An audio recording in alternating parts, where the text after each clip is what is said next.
with this lower bracket slobber knocker.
Have my coffee.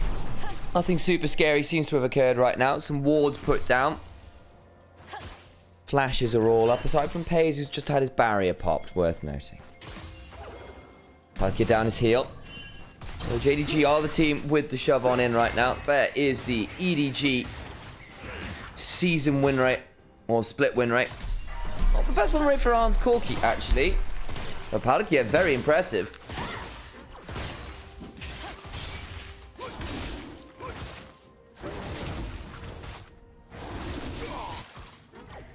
Hey, Dark World, thank you for the sub. Appreciate you.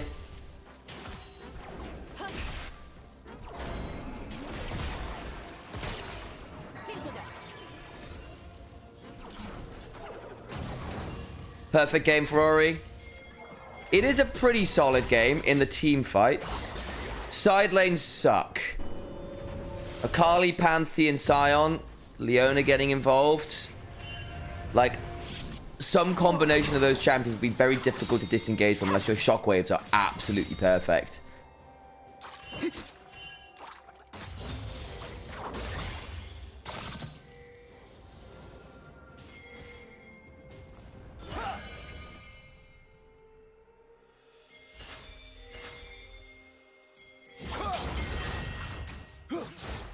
Reminder as well, clear live now on JDG. As his scout. There'll be something deeply ironic about two of its more successful members sending the resurgent EDG home.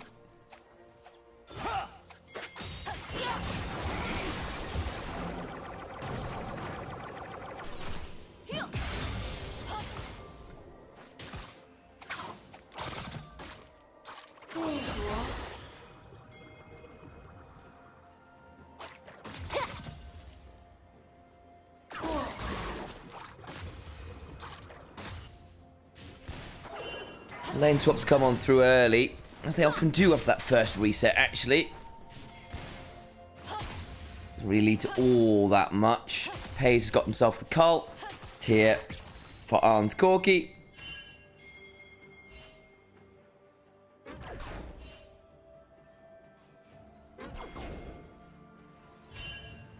We have seen one Lulu Yunara, and it was actually significantly dangerous.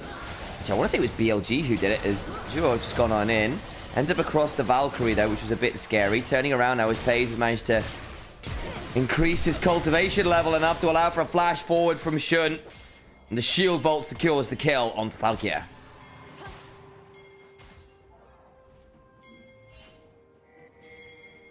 Shaha's going to go looking for an invade and see what he can get on the other side. Wall down. Nabs those wolves. Will probably end up being two camps off of Shun here.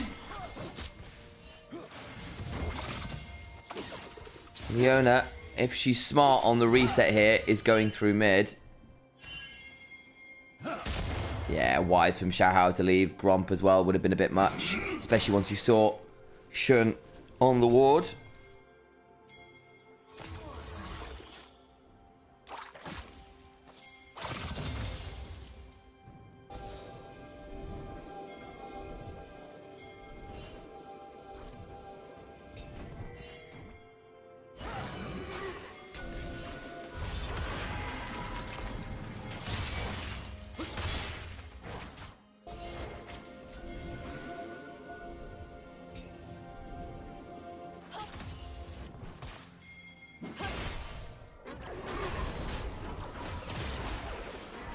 Too much on screen right now. Dragon spawned, but was really willing to take that early on here.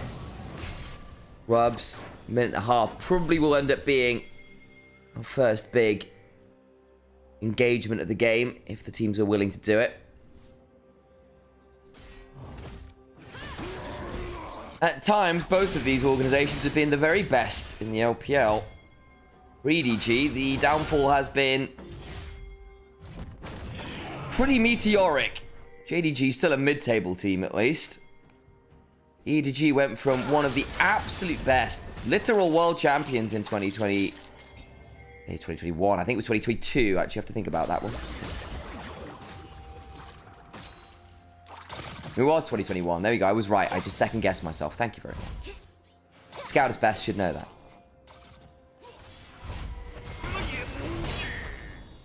And that was with Scout.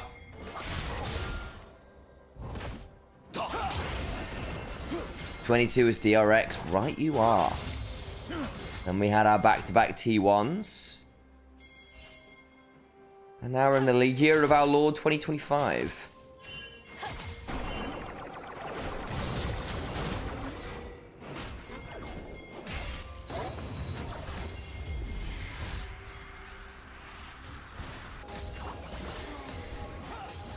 Here come the grubs.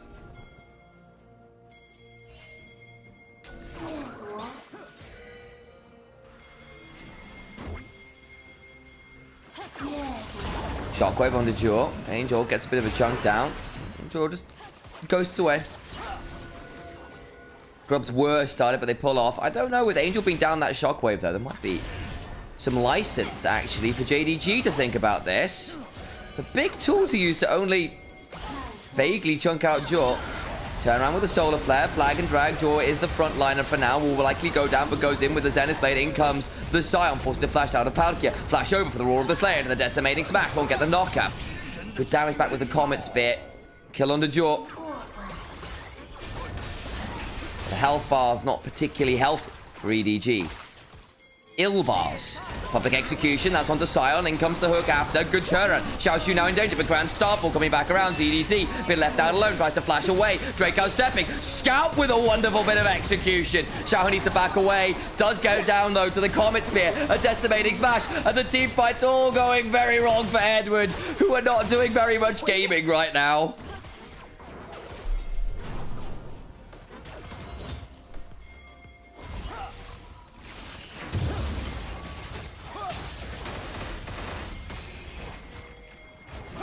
Well, that's unfortunate. Shun needs to be a bit wary here. Don't die to grubs, Shun. Okay, phew, gets a bit of healing there. Needed that. LPLing. Absolutely. Morning, Derek. Good to see you. Let's have a look at the replay. Because this is all after Jaw's been allegedly caught with a shockwave all before this. And Cataclysm comes on through, but they burn a lot to just kill the Leona. At this point, just get Palkia up. And they got to shove through mid, and they think they have a pick onto Xiaoshu, and that's all well and good. They probably could blow up the Scion at this point, but then they all forced to retreat by Scout and the Pantheon coming on forwards. And either you fully commit for the Scion there, or you just don't go. They stick around too much. They halfway house how aggressively they want to play, and then they're getting punished for it. Now down 2,000 gold. JDG really running over this early game. In some very scary places too. Yunara's been involved in everything. You've got 2 kills on the Pantheon. You've got Dark Seal stacks on the Akali. Like, those are not things you want to see if you are an EDG fan right now. And for JDG, again, it has been, to put it bluntly, a mediocre summer split. Spring, they had that really large win streak, managed to go through playoffs, and lost at WE in very disappointing fashion. Scout had an awful playoffs. And it all fell apart. But there is a stat that people like to bring up, and I think it is quite an entertaining one, that Scout always wins at least 3 best-of-5s in summer. Always. Very nearly 3-0 BLG and then got reverse swept, but it was a close-run thing. And Scout now with a first game Akali. And there's a player you'd like to see step up for Jing Dong Gaming. Scout is probably right near the top of it. There's that old adage that goes, form is temporary and class is permanent. Form for Scout has unfortunately not been all that temporary. It's been the issue.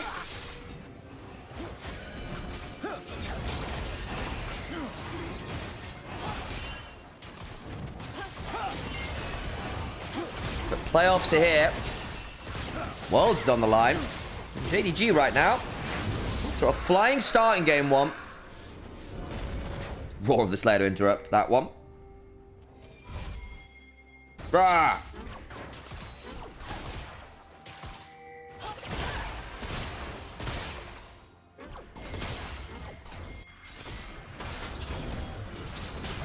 Teleport topside. CDZ probably does need to be a bit careful here. In fact, I don't think he's been very careful at all. Will publicly execute to buy himself some time. But there's an onslaught of... And it's unstoppable enough to make ZDZ stop for at least another, say, 30 seconds. 20. Misread the timer. I made a guess. I was wrong. Clever pun on the fact that he can't move because he's in the grey screen, guys.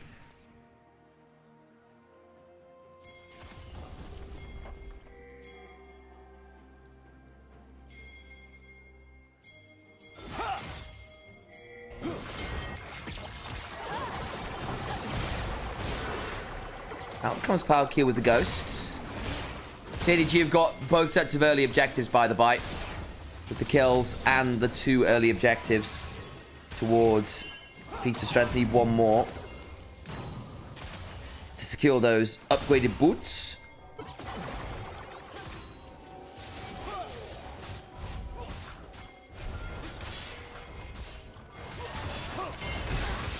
In they go, jumping onto Palkia, who gets mashed.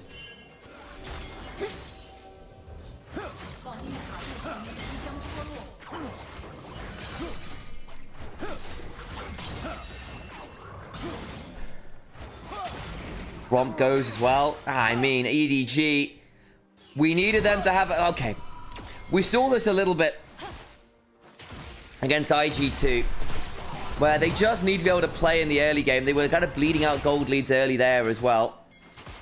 So used to being ahead in the early game and just being able to outmuscle their opponents in Nirvana. It was the worry about stepping up into playoffs. Their team fighting prowess, their slick coordinated plays mean very little if you're doing it from such huge discrepancies. Scion's outlaning Ambessa by 20 CS. 10 CS in mid for an Akali Viori. 20 CS bot for Hayes VR. Those add up, as does the kills. As do the turret plates. Not an easy place to be here.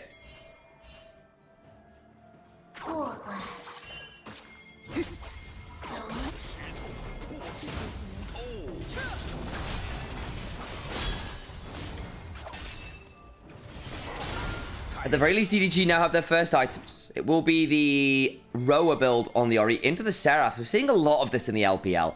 And, like, I think for a long time, those of us who have watched Pro League of Legends are very used to seeing a particular brand of Orianna. And we all know the ones we're talking about. It's the fakest shockwave will find them all kind of plays, where you get these incredible high dopamine, massive damage shockwaves. And that's the way I prefer to see Orianna too, don't get me. But this build isn't for that. You are playing for multiple rotations, for your auto attack uptime, for utility, for longer fights. You're basically playing pseudo bruiser. PoE, Nash's Orianna, absolutely tack. For Clockwork Winder. Honestly, with this build, Nash's probably isn't awful, actually. Try and get an engager. Jaw goes on in, force the flash out of Angel. Gets tipped over the shockwave to turn around onto Scout. Tried to get the fast R1 into the E flip. Scout goes down with the public execution. EDG playing this one well. Finally tried it back, but of course, Pays is still dashing around. Arc of Ruin comes on down. 2 for 1 in favor of EDG. I thought Scout had gotten that Orianna, but there's the value of the rower. Xiaoxu flashing out. Decimating smash. It's threatening. Flashing on forwards with the Valkyrie, with the Elgar. Pays survives. They can't kill him. They just can't kill him. The Arc of Judgment to give him another assist. Angel survives the onslaught from Scout. Hit with the Shuriken Fit with the perfect execution. But there's still a grand starfall and Angel. Oh, he's going to get ace. No, Comet Spin goes wide. Flash out. Should have to work a little harder for it than I think he was expecting.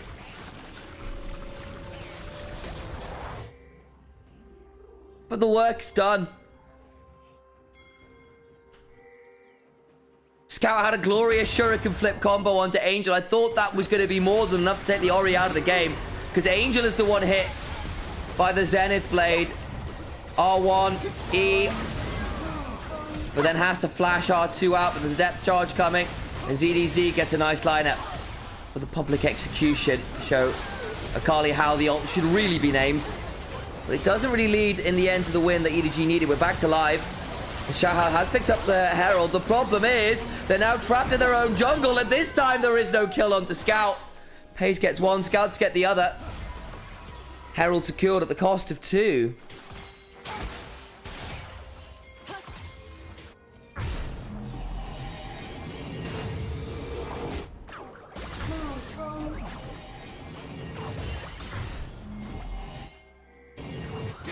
Oh, Xiaoxu. Gonna get jumped on. The double empowered recalls. We're waiting to see whether they get something down as Angel is also here. Xiaoxu likely dead. He's got a bounty on him. It's donated over to ZDZ. Not bad. He already lost mid lane turret. Pays is running up the river, but Pays is kind of alone here. How did Pays end up there? Just managed to get over the wall with the RE. Transcends himself into untouchable shadow. Could potentially get over the wall here with that. ZDZ now being jumped on by Shun with the shield vault. Trying to dash away with the Drakehound steps. Lacerating a little bit to give some more move speed. Flash, shockwave on 3. But again, the damage not that high right now. Herald coming on in. Could battle Herald it. Gonna try and make that one a case. Decides against it. Saw the thought process there. Sped up by the command dissonance. But turret secured.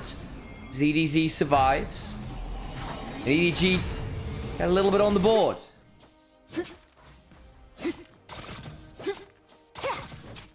This Pays is kind of good. Maybe he'll win LCK someday. I don't know. So many great LCK AD carries. Is Pays really up there? That was a joke for those who don't understand. For legal reasons, I have to qualify.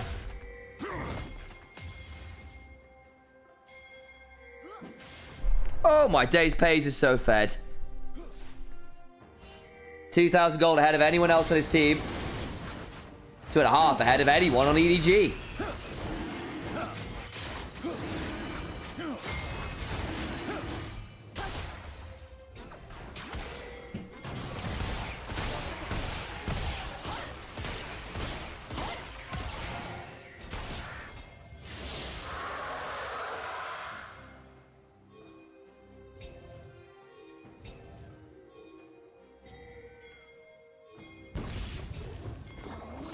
Another couple minutes will drag him. EDG, GDG, JDG. It's like a combination of EDG and JDG.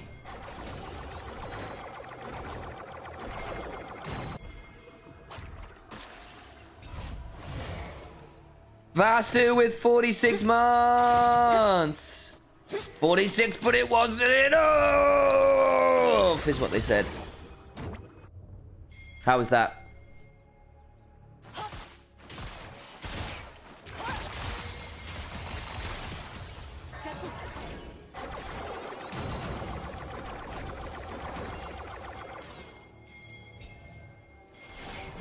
Is missing just benched. We got a new team. I think he's benched / let go.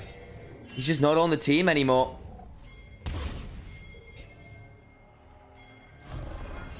Here's a question. If Scout plays Annie and eats a cookie, can we call it a Girl Scout cookie? Ugh. Wow.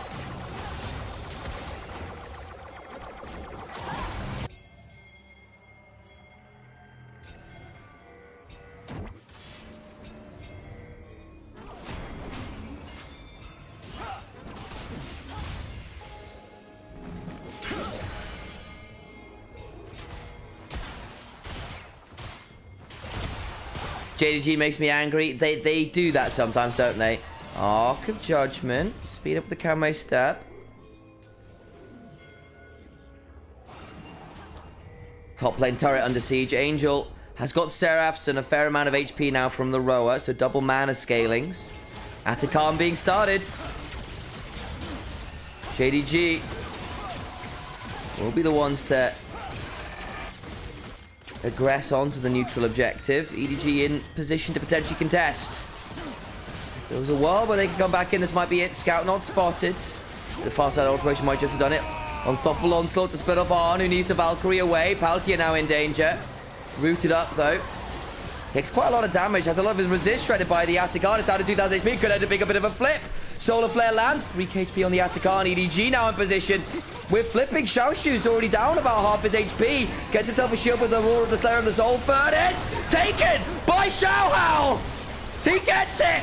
The kill after is coming on forward. JDG have inted and into guard. Pays Arc of Ruin across 4. Can't get more. I kind of knew it. It's the intercard here in the LPL for a reason. Angel needs to be a bit careful here. His pace is still an absolute menace. But that is now 42 petals for EDG. 42 petals. Empowered by Atakan. That is a lot of experience. It's a lot of AD. Scout's not going to jump onto Arn. Shuriken flip lands, but Xiaohao was waiting! Oops. Little frustrating. Palkia picks up that kill. But you take what you can get. They just sort of leash Atakan. And then Shun gets CC'd and absolutely blasted. Cataclysm. Smite. Very good. Little early on the smite there. Hey, Pitiless Vasu. Thank you for that one. Welcome for being subscribed at 4 months. Appreciate you. If you want to keep the hype train rolling. Now is the time, folks. Especially as EDG are mounting a solid comeback here. They're only 2,000 gold behind. They'll pick up a turret, and that will help as well. Now got more turrets than JDG do. I will also note that that gold lead is not including the value of the petals. And 43 petals is like... gosh. 3,000 gold's worth of stats plus. Maybe even 4. One is worth like 100 gold, exactly. So we're on something like 4,000 gold's worth of stats, not including Atakan amping them by about 25%. Harold rightly calls out that JDG's gold lead is entirely on Pays, who has got a mortal shield bow, I think possibly quite wisely at this point. He needs to stay alive. A little lower damage than an Infinity Edge. But it's a Chovy school of thought from ahead, build defensive. Gonna try and get the redemption heal as Pays just about survives. Immortal shield bow value is huge! Ori gets Akali. It's a 2 for 1. Xiaoshu now potentially in danger. Pays healing up off the wave a little. They've still got Arn, still got Palkia, still got Angel to work with. Xiaoshu chunk low. Teleport available back on in. And now EDG are on the wrong side of the rift. Shun could look to go forwards. Oriana threatening with a ball, but no shockwave. So flash on forward from Shun with the Shield of Daybreak. Pays. Eats an auto. Hayes. A risk. Arc of Judgment. Slow. Forced to flash. Heal. Grand Starfall. Blast Cone available, but I think it's still going to be a dead powder gear. Gets a shield, but little else. Frost Bomb. Blast Cone over themselves. Now EDG just overstay too long. Can't get out on the Blast Cone. Reset from Shun into Grand Starfall. And they lose an extra few members. In the moment, it looks like EDG might be coming back into it. No, they're not.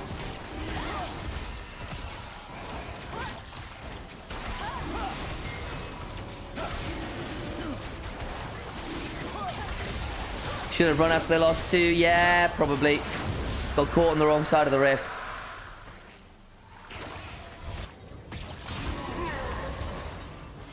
Depth charge down on the Pace, and honestly, Pace did a great job of surviving here. Shield barrier, shield bow, all required. Gets a really good angle for the Arc of Ruin.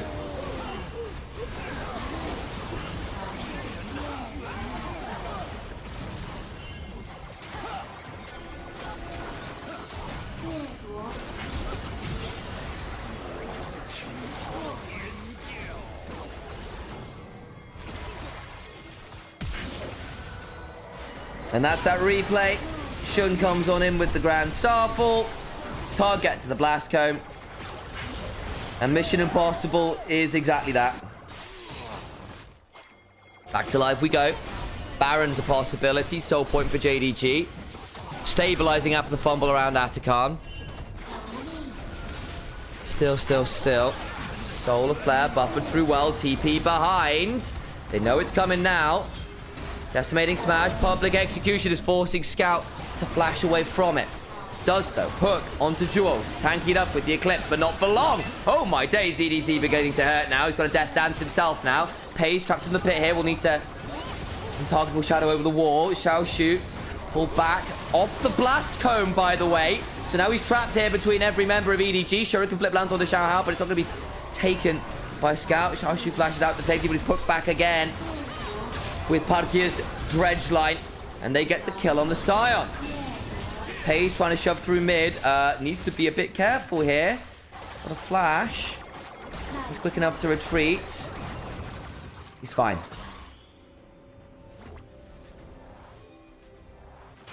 How do they get Pantheon and Yunara on red sides? Yunara's been a weird one, guys.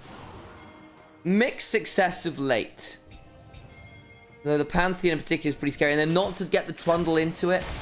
EDG went for what they wanted to draft. They said, look, we feel like we've got the tools to manage this. They gave up Yunara, Pantheon, Akali first 3.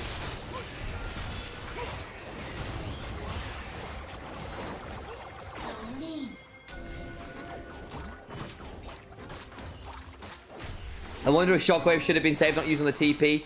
I mean, basically, it was immediate flash from Scout. So, it burns Scout's flash for that. You still get the kill onto Xiaoshu. So, probably worth still. Means he won't have that up when Dragon Fight's occurring. Angel just about curls it. Zhonya's is the Solar Flare. Will need to flash out. Does so. Can potentially threaten with a Shockwave. Cataclysm combo. Paced down to half. Gets himself a barrier and an Immortal Shield Bomb for Public Execution. ZDZ finds Yunara. And the only thing being transcended is EDG's hopes in this game. Oh, it's glorious. They thought they had Angel. And the Cataclysm, the Shockwave alley-oops them all. Pace could do no more to survive there. His first death of the game. And it's going to lead to Baron to EDG.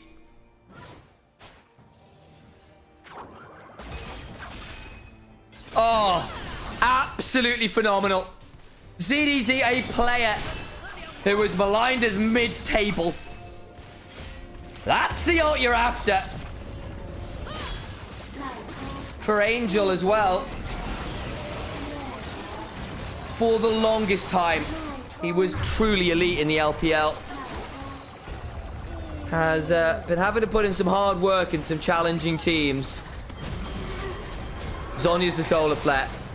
Flash out as Xiao goes in with the flag and drag.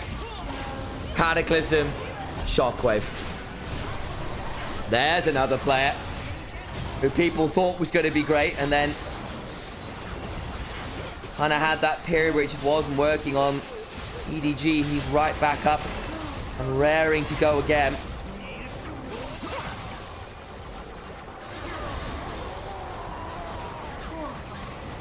Oh, that's exceptional. It really is. Gold lead is gone. It's EDG's now.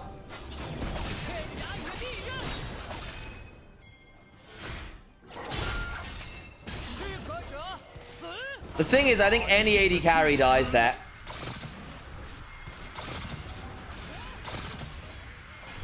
You have to wonder, where was the Pantheon? Where was the Akali? Someone to full contact that. Threaten the backline so Pei's got a bit more time to do something. It's the LPL special. You jump on my AD carry, I jump on yours. And that just didn't happen. Soul denied.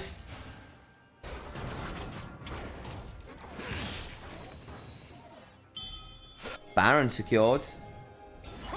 Edward Gaming now, I fear, favored in this game.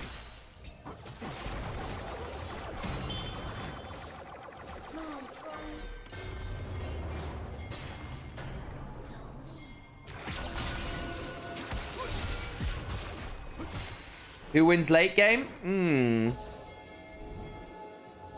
Truly late? I think the Akali's going to be a problem. Though that said, so is the Ambessa. Much of a muchness. I think I prefer Nymaera over Corki late. I still do. 4th item Infinity Edge is nasty. The moment she gets something lifestealy, like, Nymaera is a hyper carry. She's just a short range one. Mid XP. Yeah, well, that's Roa and 49 petals. 3 level top, 1 in the jungle. That is the power of 49 petals in a Roa.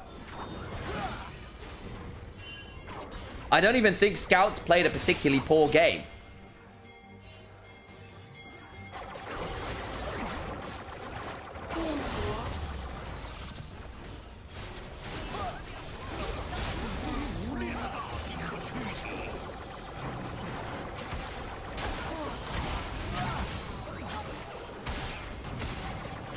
Base now broken.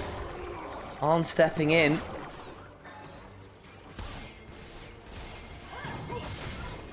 Hook goes wide. JDG. Scout does actually land a really good shuriken flip back away. ZDZ. Low down. We've got the death stand, so some of that HP will keep ticking. Arc of Ruin comes on now. Shockwave on 2. Into Xiaohao. Flash out from Xiaoshu, who will likely burn out. Not quite. Scout's trying in the backline. Arc of Ruin! Into the shuriken flip. Perfect execution. Untraded for Scout. Palki is dead as well.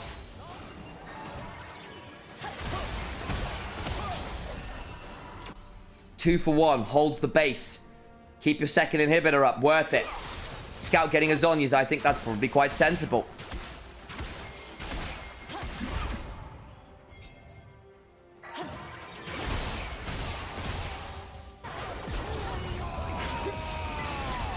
There's that replay. ZDZ gets somewhat caught. Public execution to try and buffer some of the CC. Shockwave is solid, and you're thinking, okay, we can turn this. The Xiaoshu just about survives, and Scout starts to get messy in the backside as Pays isn't threatened in the way he was the last time. A really good Arc of Ruin. Scout tries to get out there with the Rocket Belt out, but it's just too much damage. The Cataclysm at this point still stings. Frozen Heart's an interesting one here.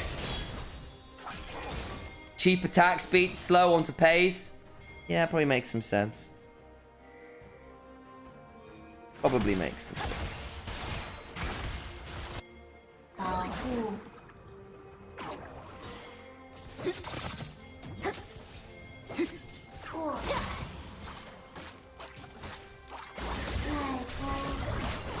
Turret going down now, and EDG a really, really good recovery from what felt like an unwinnable game state in some ways. The Atakan has once again claimed a victim.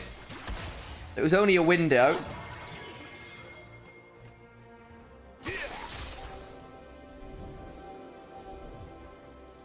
"35 minutes deep." EDG with the base broken, but not fully completed in terms of that takeover.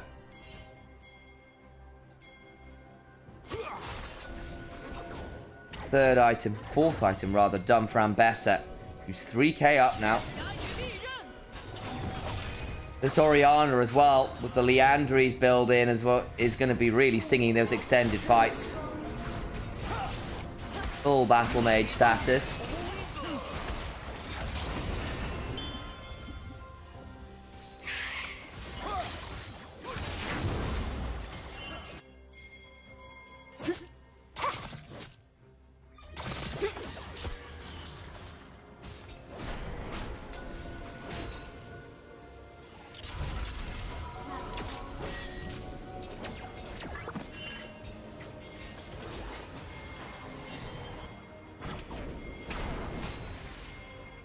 Baron's up again. So's Dragon, though. EDG are two-manning it. Double GAs on their top-side engages. Dragon number 2.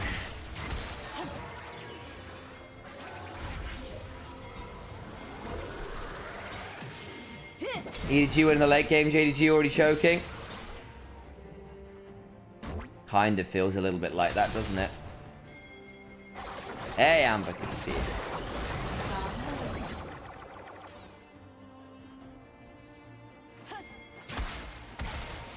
Hey, Rook, good to see you. Angel takes out the Blast Cone. Shun, with a flash, with a Grand Starfall, will be hard to keep out of the pit without the power of death. Heard of God and anime being on your side? How about death? No one dealt much damage here. 20 from Orianna right now. Ooh, hoo, hoo, hoo.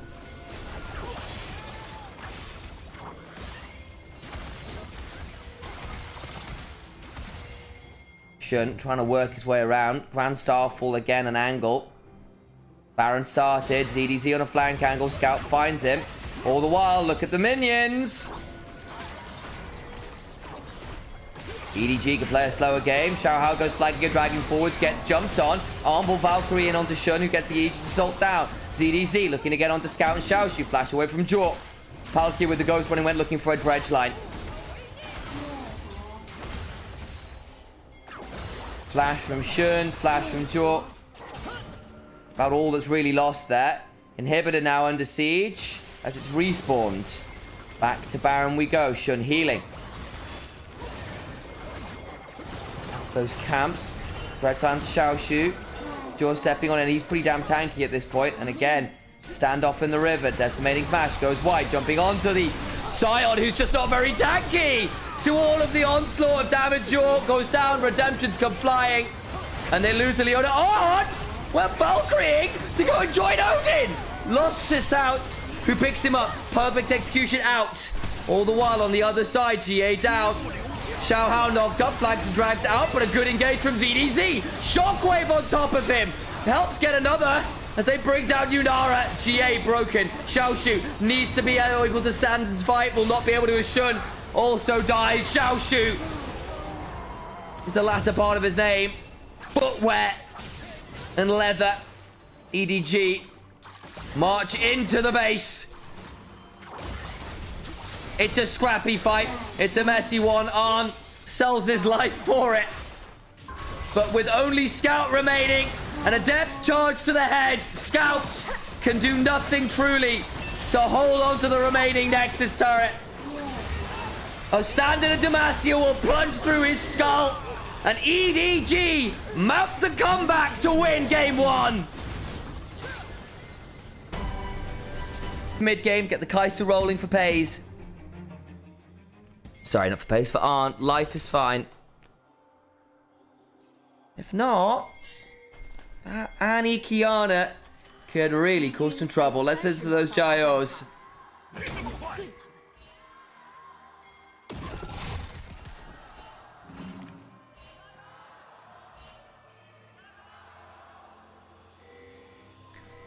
So, JDG's scary mid-jungle, but it's not like Xiaohao and Angel are poor here either. Bit more ability to play for the collapse or double globals with Kai'Sa and Pantheon.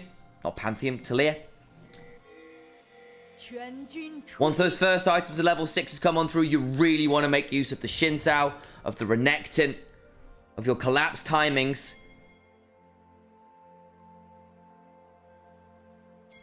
And try and get those skirmishes in your favor. I think I prefer JDG's draft, but that's because I really like Annie Kiana as a pairing right now. I think it's really, really fun. That said, EDG have got a good draft. It's not like it's a bad draft. As I said, Kai'Sa, Talia is a great pairing. Xin Zhao's strong right now.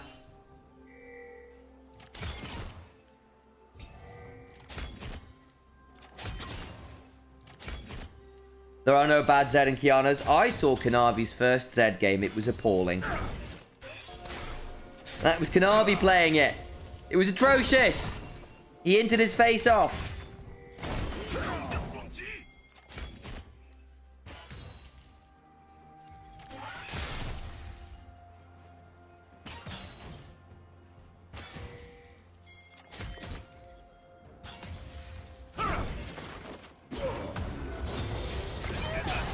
There's a fight bot side. Shove. Secured by Pays. And Jaw.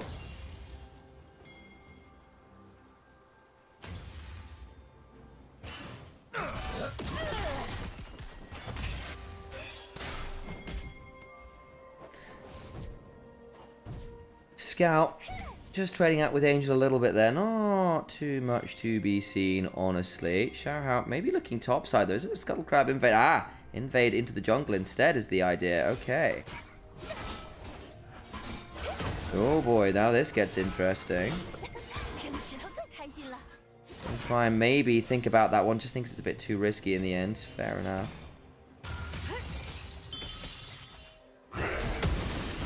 Top side, good chunk from ZDZ. Is an excellent Renekton. ZDZ's Renekton, for those of you who have not been following. Whew.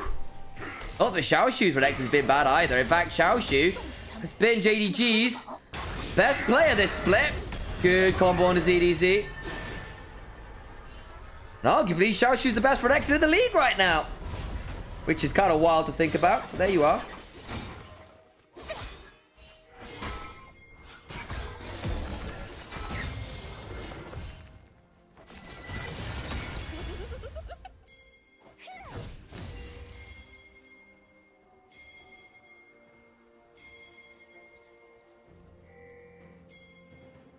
Not too much happening as the lane swaps will come on through.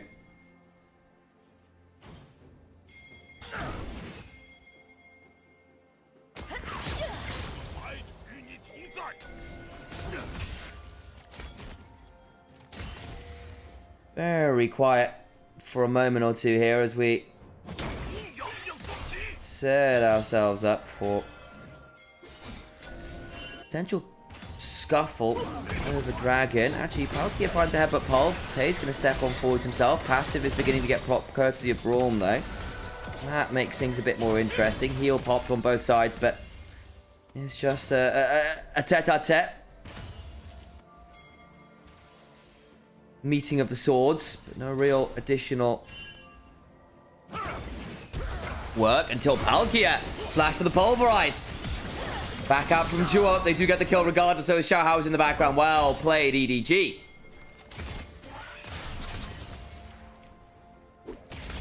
Kiana was on that reset. Xiaohao had to go back.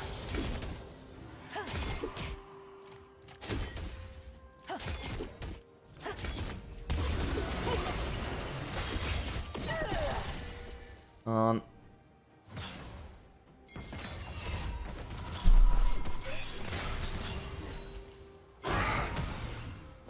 Yeah, it's a fun one. Head to head.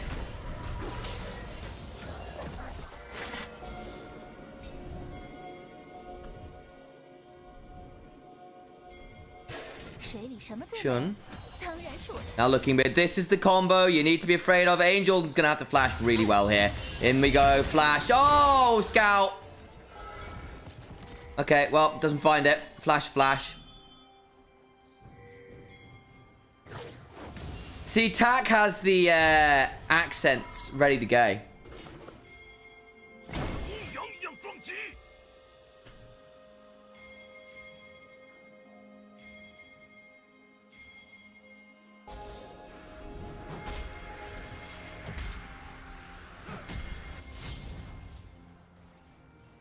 It is a French saying, I believe, in the background, to be fair.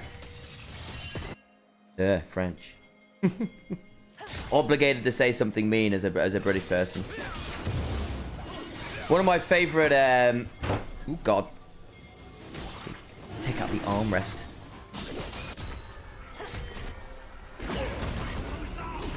Okay, bit of a look here with the Pathmaker. All out in a 1v2. Not bad from Xiaoshu. Palkia's in danger. Where's the next Q?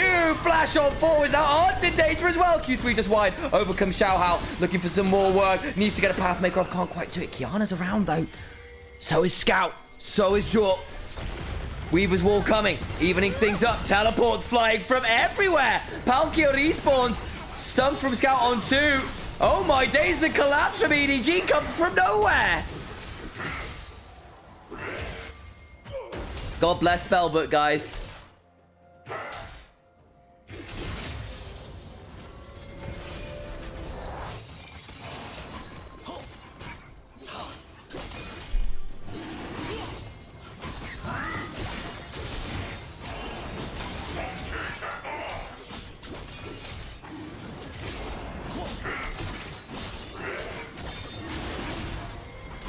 Have a look at the replay. Xiaoshu initially makes his 1v2 look really good.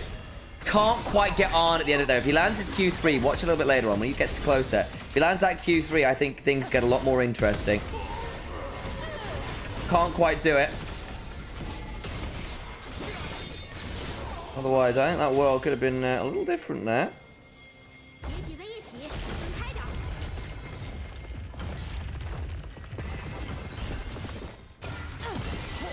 And then Scout split off by the double teleports by the Weaver's Wall. So double teleport and Weaver's Wall. Reminder when we were saying about the collapse time from EDG with this comp. Yeah. Still a thing. It's a grubby look.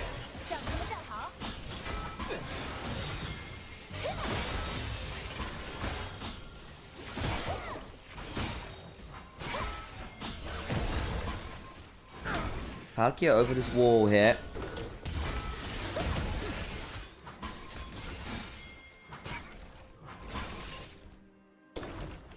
Shun should still just pick up this last grub. I think just fine. Yeah. Ooh, early smite. It's fine. Got the combo.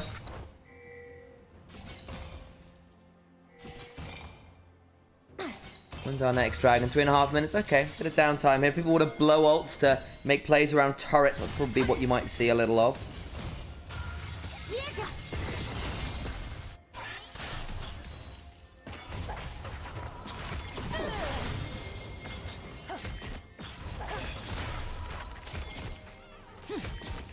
Not too much more right now, it has to be said.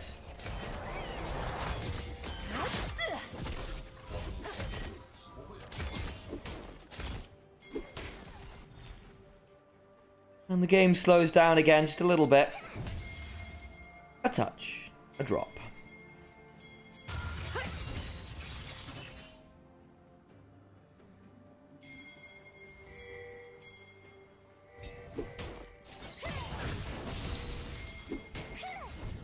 Palkia off on that one side. Bit of a chunk there. ZDZ. That's what he can. It's actually gone Cull on the Renekton. Interesting. It's a little unusual. Has to be said.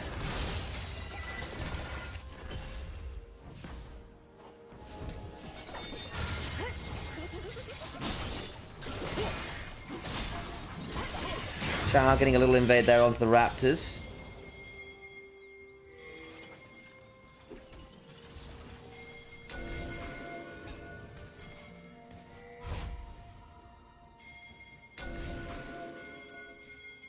Vision control now gets a bit interesting to track. Angel potentially in danger. Ghost from Jor. Gonna get him in range. That's always a bit threatening on the Braum. Culling is good. Angel's low. Flash for the last auto. Pace can't get it. Angel again with the clutch flash to escape. Palkia's gameplay giving me Ming vibes.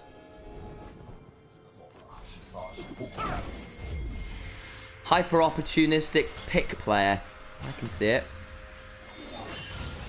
Ming was one of the greats. Ming's Alistair, I think probably his most famous. But then again, probably true of Mako too. Shun, yet to really find a good opportunity to drop a supreme display of talent. Has got the Profane Hydra. Has gone for the Electrocute. Kanavi favors the first strike. EDG hard won draft again. I somewhat disagree because I think Qiyana Annie is utterly busted right now as a combo. Though I will note that JDG have failed to execute on it well right now. This, however, is the combo we're talking about. There is no counterplay. Now Powder, there comes the Grass Blade, courtesy of the Edge of Ixtal. Oncoming. Will likely be traded. Scout gonna go down. Gonna get some damage back. The collapse comes on in. Should be able to secure that one. But of course, it takes 4 members total because Angel dies as well. So what's it going to cost elsewhere? ZDZ heads back bot. Lucian gets a shove in mid. Not really all that much there. But hey, that's a 30 CS lead in the bot lane. Qiyana's 6-0 in the LPL right now, by the way. She is undefeated in the LPL.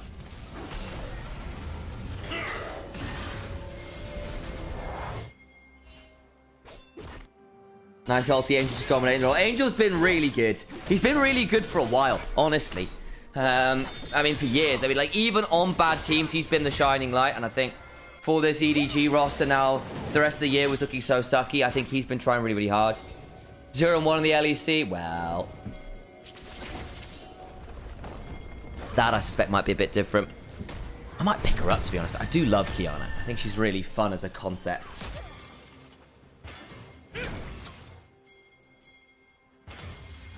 Every time I play ARAM with that champion, I have fun with it. Bit of a chunk from the culling. Dragon's up.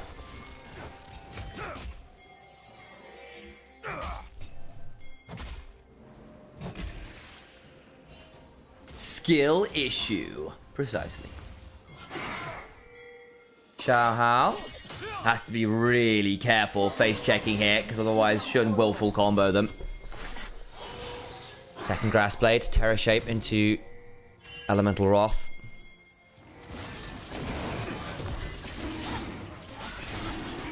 (0-5) at LCK, LEC, LCP. Yeah, that's partly because the best Qiyana players in the world will come from the LPL.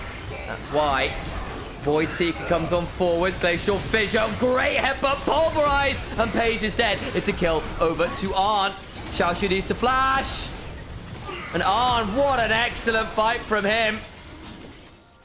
Full control on the river means nothing when Palkia finds an exceptional flash pulverize.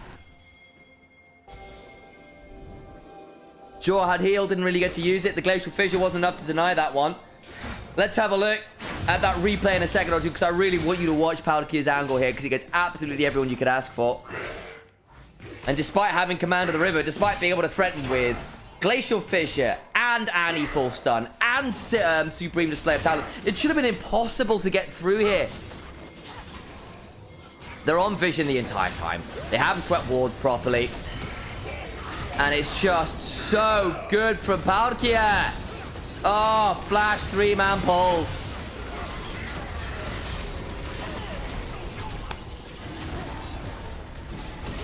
Not fully controlled the river. That ward by Dragon Pit allowed them to see exactly what was going on. They were allowed to get through that banana bush for free.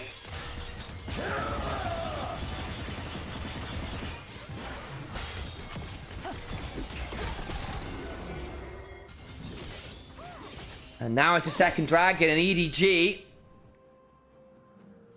have got their Kai'Sa into a very scary point. One always was a Kai'Sa player. Famously, of course, in Split 2, got picked off 3 times versus Monkey Skarner to prevent going up into Ascend.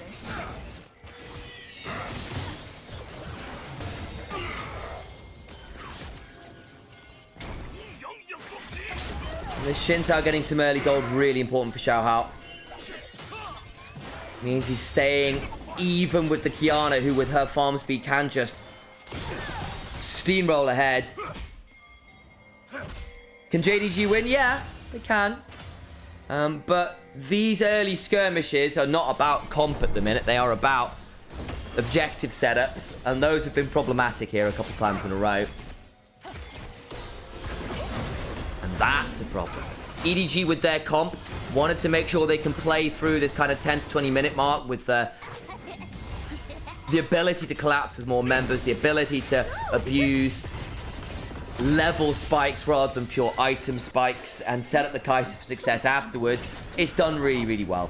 I was worried that the Lucian Braum might end up punishing some of those shorter range members, that the Kai'Sa might end up getting more blasted in lane. And in fairness, she has, right, in terms of CS. But because she's picked up kills and the cull cash in, she's actually doing just fine in gold, despite Paige being up, what, 40 CS now?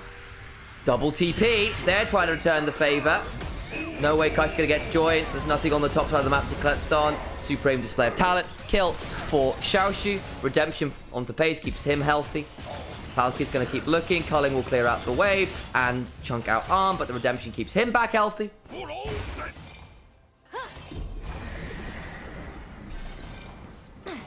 Probably swapped it for the fights. Absolutely. Absolutely. Yeah, spellbook baits is quite a lot. Heralds. Battle Herald angle. Pays. Going to get not jumped on. Turret goes down. Jaw left at half. Glacial Fissure comes down to prevent any follow-up on him. But you're right, Anton Roll. And also, well, obviously I see you've been a sub for a little bit. Welcome, by the way. Thanks for coming and throwing a message in chat as well. I suspect you may have been gifted one by that great Overlord Necker. But yeah, very wise words there. Spellbook has led to us having unexpected abilities and utilities from supports that might not have been available otherwise. Scout being down 40 CS at this point is a bit rough. He does like to give up resource to other members of his team, and I think part of that is them just giving up multiple wave solution. I'm not going to lie. There's a shove onto Jaw. Gets up the door eventually, but it's a little late.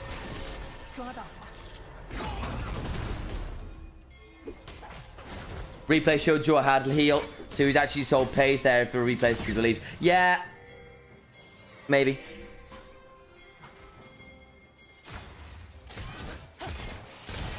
Did the reverse sweep mentally doom JDG? They were so far ahead in game one and then threw it as well. So I think back-to-back ints and throws might have done them mentally. We'll see. Pays is still playing well. He's had a couple good games back-to-back. The Yunara was scary. The Lucian's still farming well and playing well. Up 50 CS. You know, you're staying close enough here in a way that he might not have done. The Kiana's got 2 items. She is wildly ahead in terms of farm in the jungle as well, which always counts for more gold. Pays, good chunk onto Angel, forced to flash.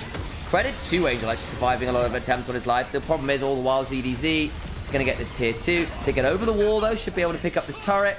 So the Weaver's Wall won't save it. Tier 2 for tier 1 mid and Dragon is probably okay for JDG. ZDZ may be forced to come and teleport in, but there's no wards this time for EDG to have more knowledge of what's happening. Someone needs to reset and stop ZDZ getting a chunk on the turret. The wave will crash. Atakan is up. Oh, hang on. Never mind resetting to claim the wave. They want this Atakan. It's being taken really fast. There's no Weaver's Wall or teleport for Angel. They're too slow. EDG were too lackadaisical. TP's now coming, but I think it might be too little too late. Where is Xiaohao? Not here right now. Fight after my get into a supreme display of talent onto his EDZ, the flanker. All the while buying so much time is Xiaoshu. Blown up the Renekton. Welcome to the party, Xiaohao, as he's dragged all out and into the waiting arms of Jing Dong Gaming. Oh, that's to alter wave flash over the wall. Angel with a seismic shove, but they've lost 3 members. JDG, it's the inversion of game 1. Mid-tier 1, Dragon and Atakan. As EDG go, wait, what? They were not ready for that aggressive play. ZDZ on the flank gets neutered by the supreme display of talent. Xiaoshu, excellent. Cassante stalling. And ZDZ gets to do nothing with the Fed Renekton, who's just backed after getting an insane amount of gold. Immediately pops, Star X means nothing. Angel gets no value. Xiaoshu in a 1v3 buys all the time in the world and then drags the jungler into his waiting arms of his team, having already secured the Atacans. You can't even get a smite steal. Glorious stuff. Really clean.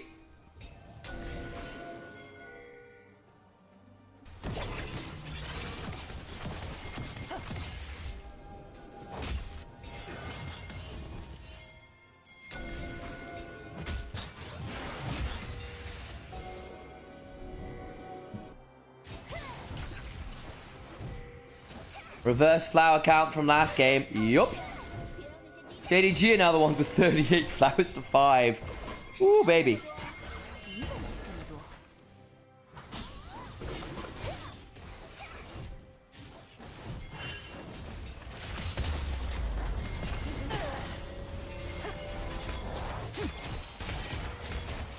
Arn's still scary, of course, building towards a third item. He isn't done yet, so to speak.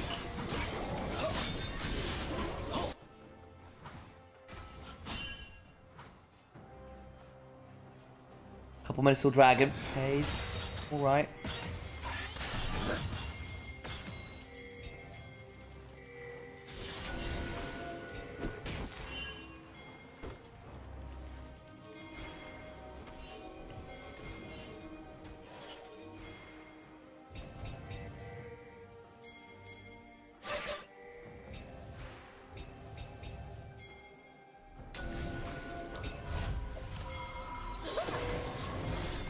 The jungle we go for JDG.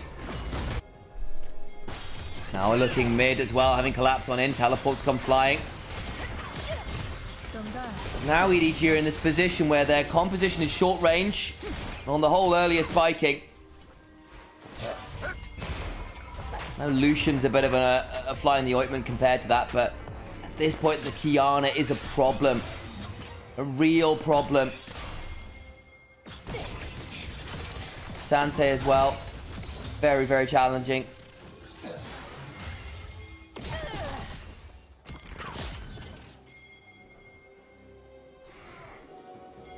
Talk about a swing in momentum, my goodness. Yeah, honestly, yeah.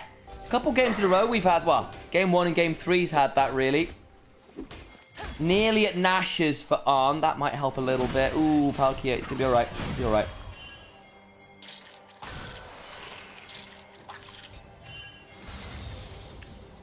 At the moment this Edge of Night gets done for Shun, I think this Qiyana is going to really negatively impact Xiaohao and the rest of the team's existence. And again, Qiyana's do this. 3 levels ahead in the jungle now.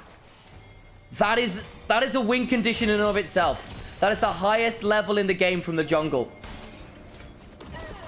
In 2019 at her heyday, that was when we were seeing the likes of Graves, when Canyon was becoming a player the year after, when Tien was winning Worlds. On things like Qiyana, Petals, and an ATCS lead in the jungle. In the jungle! There's a world where Shun ends up flame horizoning Xiaohao in the jungle.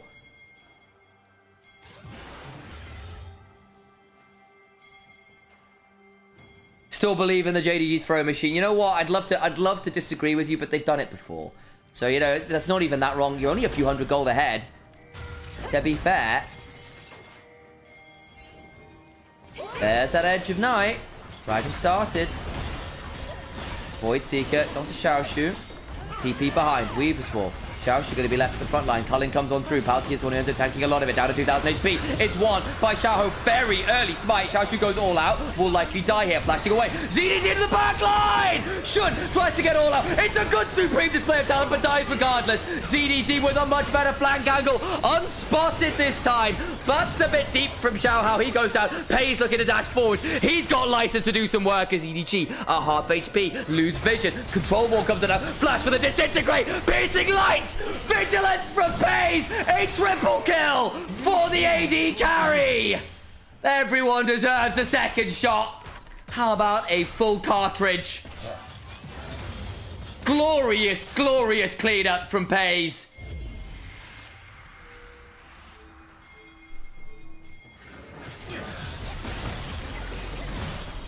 They lose the dragon, but win the team fight. Palkia with a Hex Flash and a Smite and a Dream. Just don't think he's going to get there quite in time. Though I will say with Lucian, not actually that threatening. That's a 4 level advantage. I don't think Palkia wins this. Can't get in range. They're wise to these supports. Spellbook ways.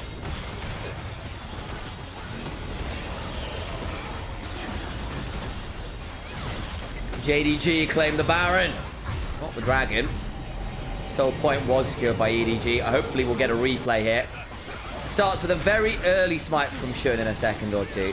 Tries to burst it out. 395. Tries to time it with the smites. Doesn't happen. Xiaoxu flashes out. But ZDZ gets in here with Arn. And it's looking great. Shun goes down, but the supreme display of talent means that Xiaohao and Arn aren't really doing that much work. And then Paige is about to have all the time in the world. Xiaohao, that was too far. That might have cost him the fight and the game. Heal from Paige, or heal from Sure to keep Paige up. Control wall goes down. Flash from Scout, damage is in. Dash, immediate cleanse. The autos are flying, so even though he loses vision, it means nothing. Burn gets the last. Very, very smooth. Lucian Braum is a bit of a menace into short-range compositions. Pretty much everyone is short-range, though. I will say the Void Seeker profile changes things for Arn. Now he's got some AP.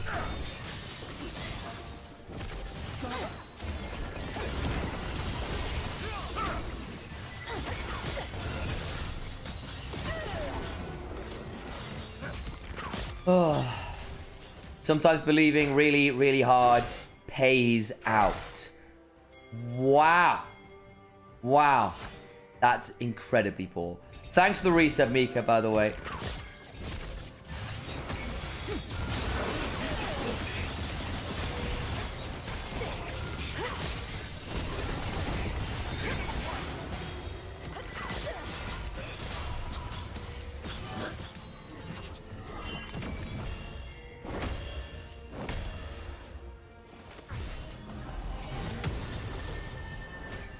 Couple thousand gold to JDG at this point. 10 stacks, not Dark Seal for Scout. Yeesh.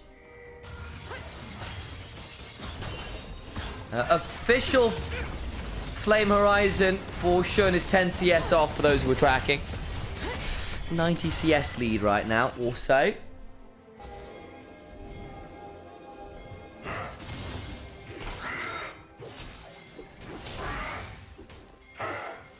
More of Malmortius for the Lucian. You're into Talia, you're into a vaguely AP Kai'Sa, actually. Yeah, that probably are your two main threats. Xiaohao just jumped into them. Yeah, it was not great. Not the biggest Baron power play of all time, must be said. However, JDG are known for many things. Being fast to close games out is not one of them.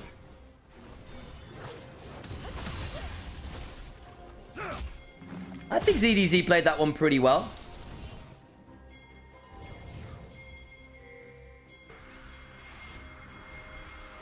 Yeah, it's other related to like meetings and sometimes just need a break.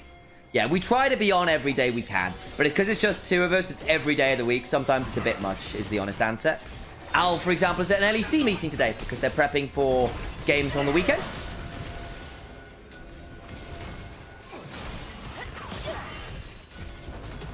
Shun on a flank angle here. Gonna try and threaten Xiaohao. Dragon in 8 seconds. This would be sold for EDG. There's your out. There's your in. Palkia goes in. Doesn't really get as much as he's hoping for. Shun still off vision. Xiaohao still warding him off. Xiaohao's job here is keep them off. Shun with a flash angle. Theoretically, just jump over the wall with supreme display of talent. And flash WR. Weaver's Wall. But that's just terrain for Shun if he wants it. They blow up the Talia, who got absolutely eviscerated. Supreme display talent and to take on the dragon. Oh no, EDG. Lucian gets 5k down.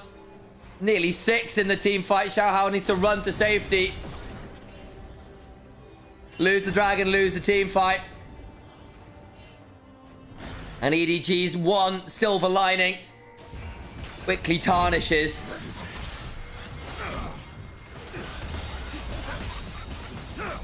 To the inhibitor, go JDG with multiple members dead. No wave clear here.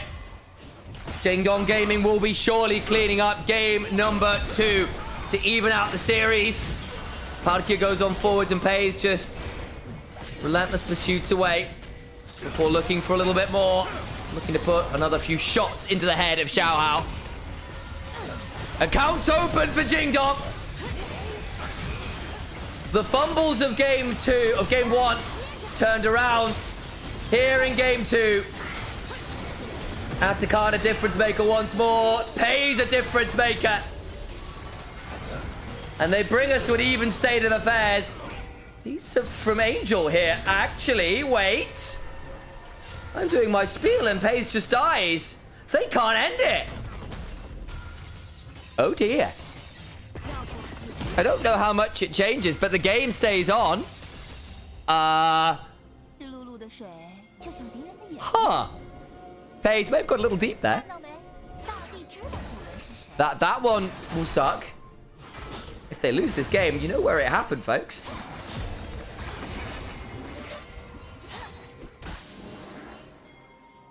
Seeing a lot of ers and ums. And that's understandable. Baron's up, and Pays is dead for 14 seconds. I don't know how easy it's going to be. Angel's TPing mid. Can Weaver's wall in. Pays still dead for 5. EDG, if they go now, we'll have the man advantage.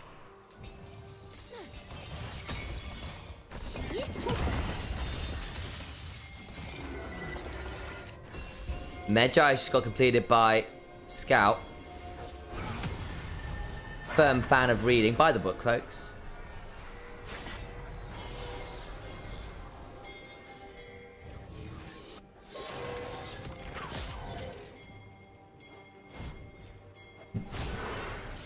Over the wall. Arjuo and Xiaoshu. Shun on a flank. They know he's here.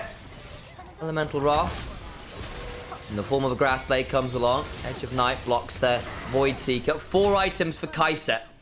There's your out. 3 for Talia's not bad either, actually.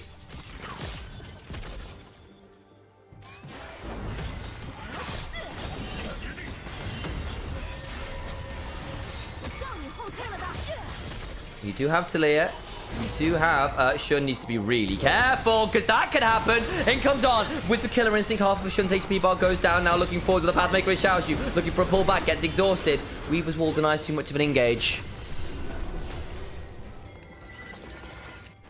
Almost. Shun gets away with it. Still had to flash, I suppose.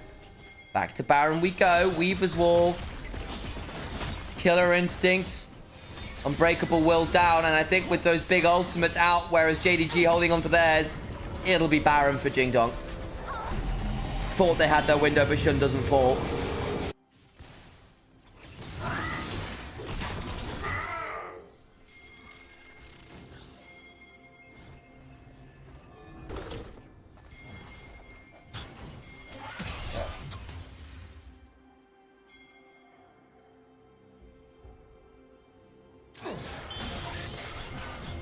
Have a solid one at work.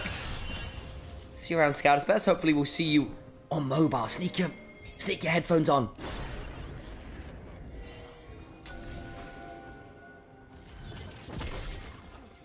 Game stalled, but not over. 30 seconds until Dragon. EDG, I think, are happy enough to play this one slow. They have got some wards around. Shun should just pick that one up. Flame Horizon has been hit in the jungle, by the by. The only thing I'll note, though, is that Shun has maxed out an XP. Can't keep that level lead up anymore. Cyrilda's completed. 4 item Kiana. Yeesh. Dragon number 3 JDGs, but I think EDG happy to give it up. It's not Soul.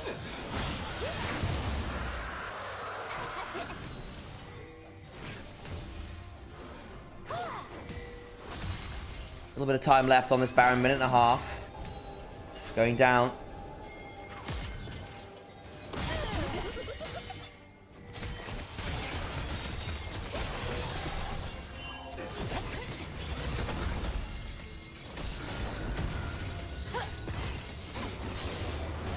Inhibitor turret under siege. Xiaoshu on the flank, taking the inhibitor in mid lane down again. Cullen comes on down. Just short on hitting Xiahao for more than 5-10% of his HP.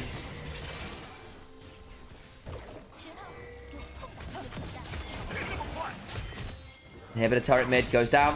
Pathmaker Give Xiaoshu that extra bit of tankiness as he backs away from potential danger.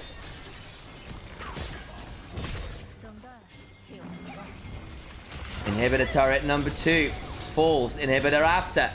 30 seconds of Baron. JDG have enough here to make the push happen. EDG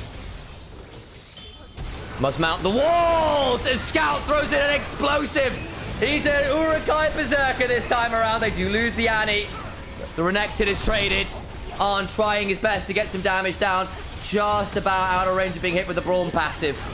Jumped on by Xiaoshu. Misses his Q3. Oh, Xiaoshu, no! Arn survives. Pace still alive, though. She'll get the door up. In comes the Weaver's Wall. Splits off the Brawn. Can't get on top of him. Has flash. Doesn't get forced to burn it. Stand behind Braum and Inhibitors fall. But not Nexus turrets. Game stays on. How are they failing to close up pace? I would be wary about backing that.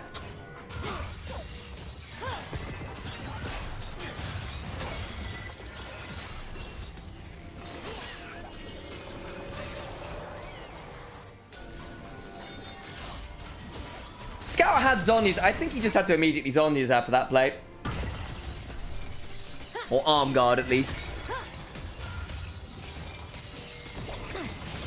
Let's have a look again.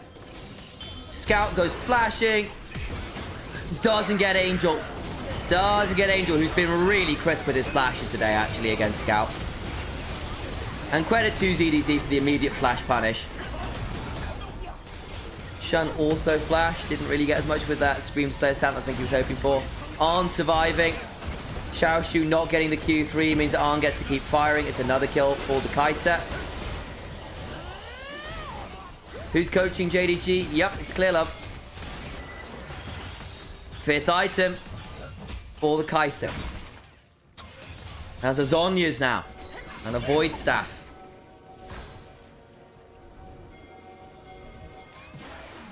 Again, to all you AP Kai'Sa enjoyers, or your hybrid Kai'Sa enjoyers, pick up Void Staff. You'll get more damage than Death Cap from it on Kai'Sa. Just the way with her passive works. You want that pen over nearly everything else there.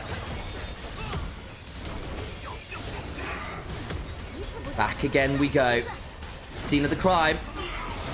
Culling down onto Angel. Ow!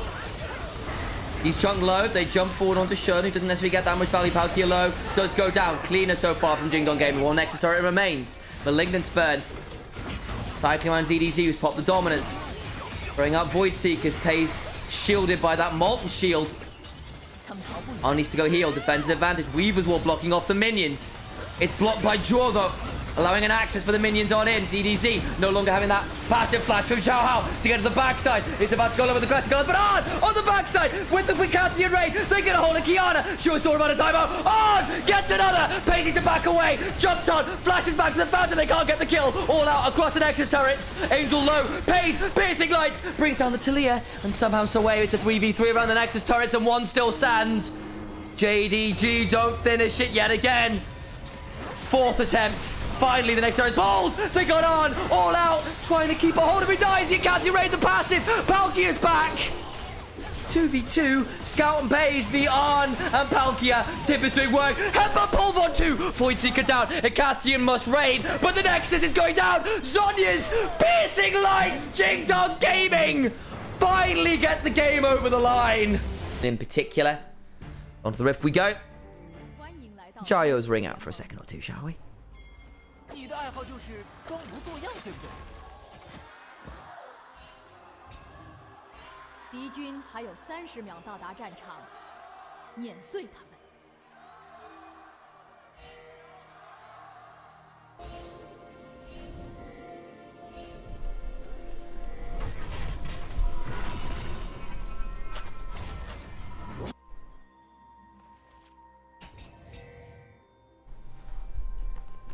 Varus is now 2-5 across playoffs. Oof. If you include Night Rivals, and I do. That's a little bit rough. Again, Misfortune being 1-3 isn't exactly much better. Neither AD carry found a lot of success. Whoever's piloting it, though, of course, there will be a question about who has been piloting, who's been allowed to get these picks. Varus wants a perma present champion. Been nerfed time and time and time and time and time and time and time and time and time again. Finally does feel like he's not quite as dangerous as he once was. Finally.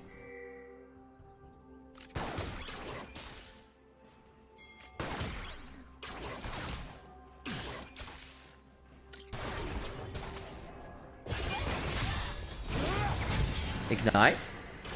Haze cleanses it. ZDZ eats a leap strike chunk. Spark surges forwards. Sorry, lightning rushes forwards. That's the one. Spark surges the other way around. The hail of arrows. Slow. Heal from Jaw. Barrier from Arm. Summon is continuing to be traded back and forth. Pay's first misfortune of the split. Scout 3 and 4 on the Aurora. Jaw 3 and 3 on the Rakan. Been very up and down in general of JDG. So worth noting that I think that'll be true of nearly every champion they've been playing.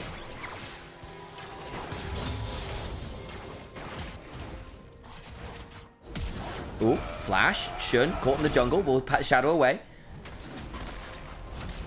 Can potentially look to fight over this. Does have Smite still available. Xiaohao flashing. Shun flashing. I think Zed just goes towards the other side of the map here. Steals a load of a full quadrant over there. Zed's already got his Raptor, so he'll end up a camp up regardless. Scout's got shove in mid. Gonna head straight towards this red buff. Should be able to pick this up pretty happily. Trying to delay some resets here actually prevents an invade on the reset onto the Zed. Yeah, this is probably the smart call. Take Raptors. For Scuttle Crab. On the exit.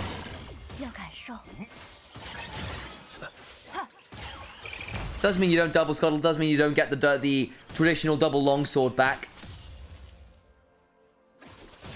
ZDZ Kenny isn't a cannon player, is he? Not much this split, no. No one's been playing cannon much this split. It's good into the Jax. I'm trying to remember historically whether he's played much cannon. I'll go look it up. Can't say I remember entirely off the top of my head.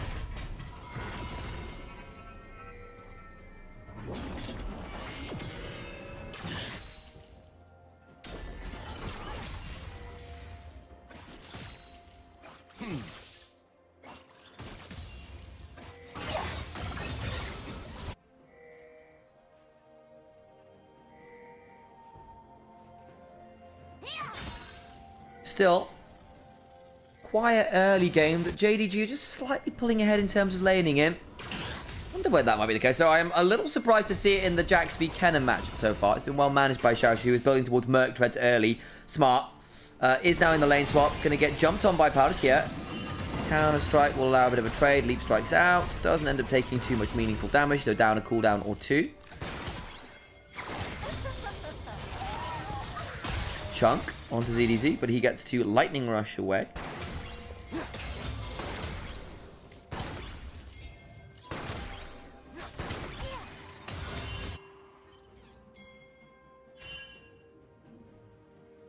Shun gonna go for this quick invade here. Actually, could get a bit interesting. Keep your eyes on it. Doesn't lead to too much actually in the grand scheme of things as yet. Xiaohao now under threat on his Grom. Angel getting chunked out by the weirding. Shun and Pays and Jaw all on their little jaunt through blue side jungle. Coming out between worlds. Angel hit by the twofold hex. Loses another bit of his HP bar. As we said, Aurora tends to have the advantage early, and then it becomes better for the Rise as the game goes on.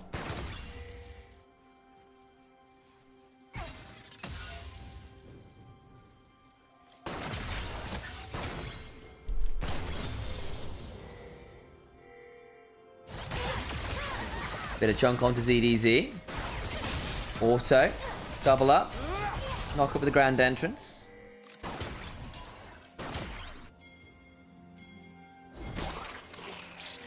Every time I see grand entrance, I get encore in my head.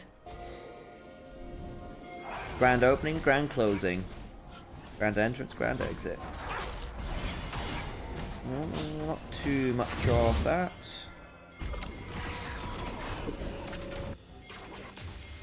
Offside Xiaoshu once again. We have kind of just got inverted lanes a little bit here. Engage though on the scout. Could be in danger.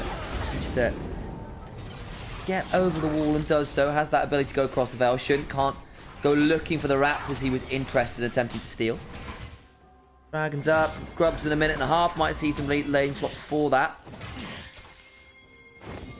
So far, not so much. Ooh, that counter-strike's going to sting. Turning around, though, with the Ferromancy crash down. Xiaoshu getting some good healing. He's in a 1v2. Had that level 6 advantage there. The heals Jorno coming across. Piercing arrow lands. Xiaoshu, how long on the cooldowns? Another knock-up onto On. Here comes the TP. As a result, they'll pull away. Happy enough with that as Kennen comes bot side. Now, does Xiaoshu want to TP himself top? Wave gets crashed. No interrupts to be found. Duo body blocking that one just fine.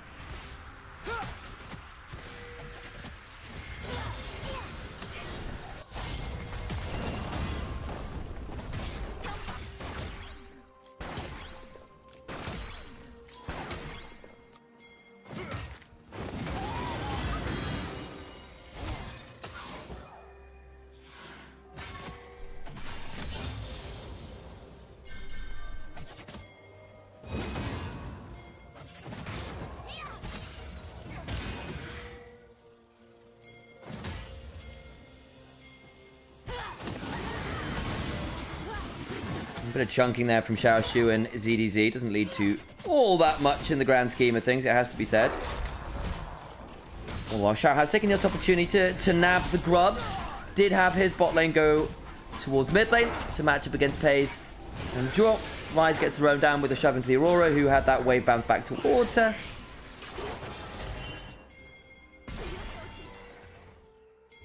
And all is well with the world for now.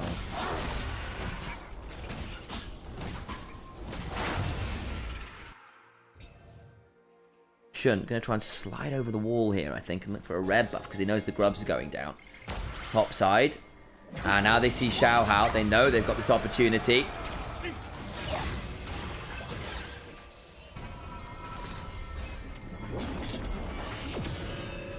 You reach a 7 streak. Now you missed one. Yeah, apparently. Congratulations on 7 streak. Trundle could be a menace for this comp matchup, especially with Kennen ult and Rel ult. Yeah, for sure. The pillar could get really obnoxious. People get locked down. Trundle could run over people. Not that many great stats for Trundle to steal, though. So Xiao Hao is going to be very squishy as far as Trundles go for once. Like the best... Ooh, hang on. Yeah, I think that's just a dead Xiaoshu. Yep. Slicing Maelstrom. Got to press Grandmaster's Might. For all the good it did him. Stole a little bit of resists. Nice kill. Did say I'd look up ZDZ's Kennen stats. Either way, that's well played. Blind picked the Jax, and Kennen came in, and that's good value. Now nearly 1,000 gold.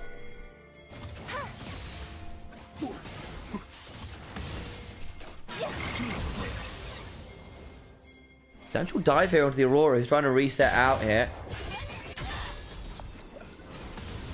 Okay, Pillar interrupts. Scout's trapped under here. Jaw is coming. Does not have teleport from the spellbook. No TP from Xiaoshu. Gets rune prisoned. Can't press the R button. It's not even off cooldown. So an easy dive and kill from EDG, who've got 3 grubs and a Trundle. That's going to be a lot of plates going their way.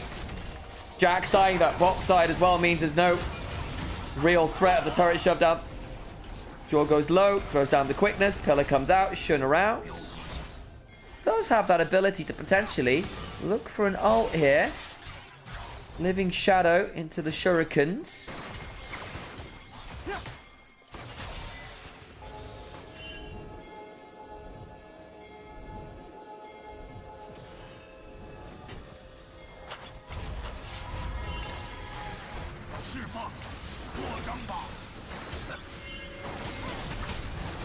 Okay, so I had a look at ZDZ's Kennen history. This will be his 12th game of Kennen. He's about a 3rd win rate, just over 36% win rate. It's not fantastic, but just in general, Xiaoshu hasn't really got very high win rates. Or ZDZ doesn't have very high win rates. Has been not the most successful player of all time.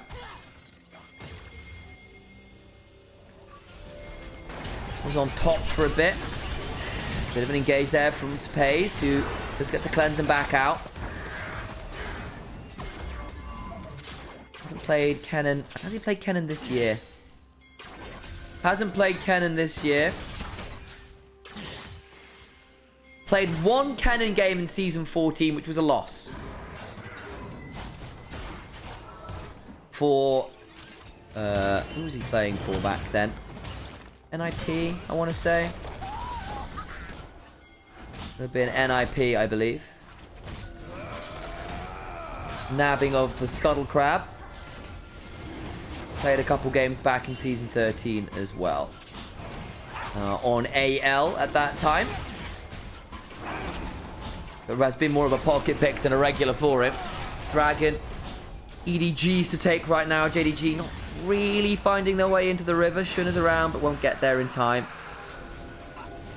And the Zed really hasn't done all that much yet, has it? Double objectives, double kills for EDG right now. Good dive top. Lots of turret plates. Get a bit of damage onto Xiao Hao. That's a nice little shuriken trade.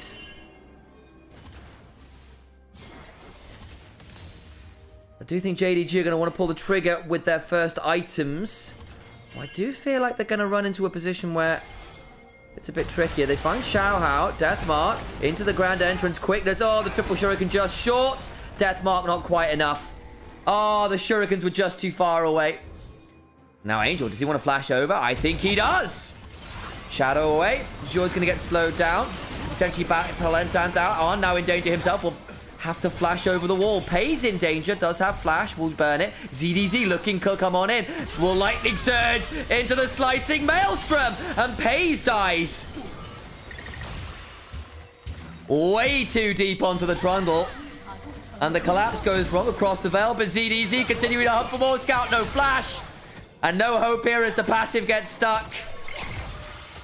Gets marked by the storm. And Trundle will chomp him down. Xiaoshu now needs to be a bit careful. Could potentially hop over to that ward he puts down earlier. 2-0-1 for the Kennen. 5 stacks on the Dark Seal. 2-0 for Xiao Hao's Trundle.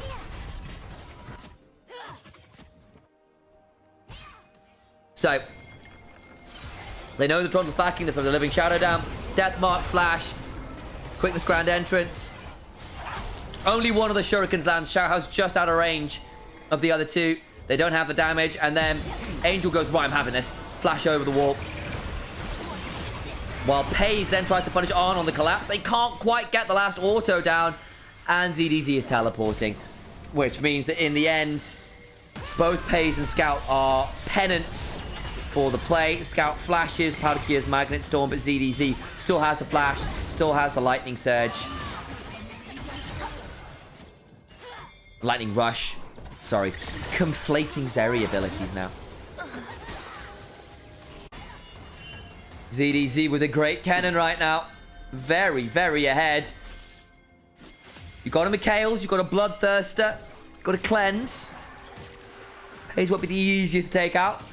The Mikhail's will be valuable, but raw damage or having to burn lots to deal with the cannon will be problematic in the side lane. The cannon will still be something of a problem for this Jax to deal with, especially from this far behind.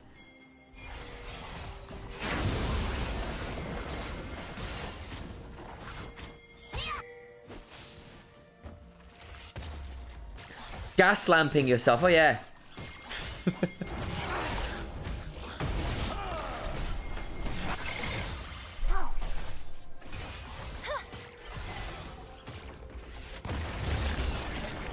Xiao Hao bonks the Herald. Feats of strength secured with the first turret as well.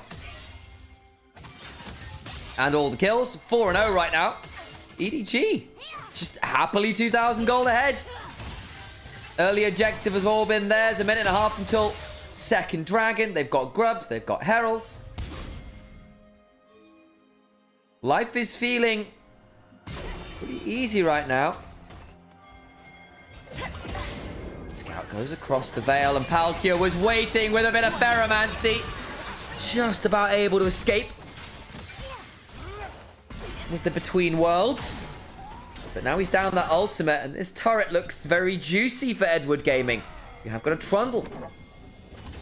Interrupt on Xiaoshu. Means he can't go bot to defend. X flash forward. Palkia takes a turret shot. Big bolt. We'll be fine. JDG with a lightning rush again. Shun has the living shadow away. Chains of corruption onto Pays. Eats a fair amount of damage. Barrier from Arn. But it means that this turret can't be standard and delivered with. Pays didn't get a chance to ult it. Back towards bot lane they will drive. Xiao Hao, are you passing your driving tests? No minors. License secured. There goes the turret.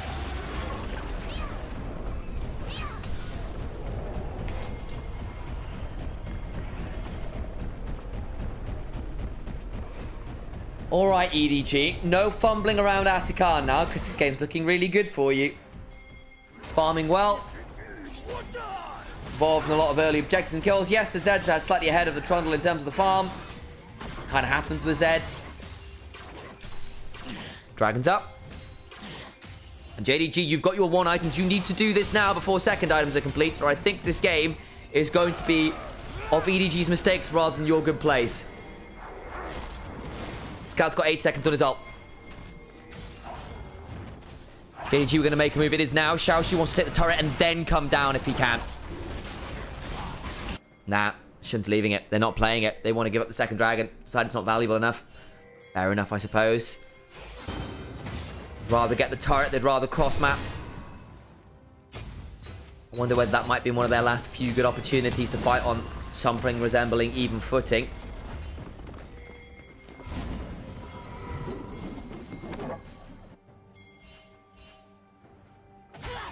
This is comfortable ground from EDG. Early game plan, successful. Xiao Hao, a general in the early game. Playing around whatever lanes need his help. Harakiri unlocked, ZDZ with a solid counter pick and laning phase. Angel being consistent as ever. 211 CS in 18. Make that 19 minutes, by the way. Deathmark to avoid some of the damage. Flash away. Actually, this might be a little deep. Then comes the barrier. Palkia needs to get the redemption heal. Just about. What's Zhu on the back end? Gets in with the grand entrance and the quickness, but they'll still lose the Jax. Oh, redemption is cleaning up the ignite. Not enough. Palkia survives. Arn gets the Ricard. Oh, JDG can find nothing this game. Mark of the Storm comes on through. Piercing arrow not enough to bring Scout down.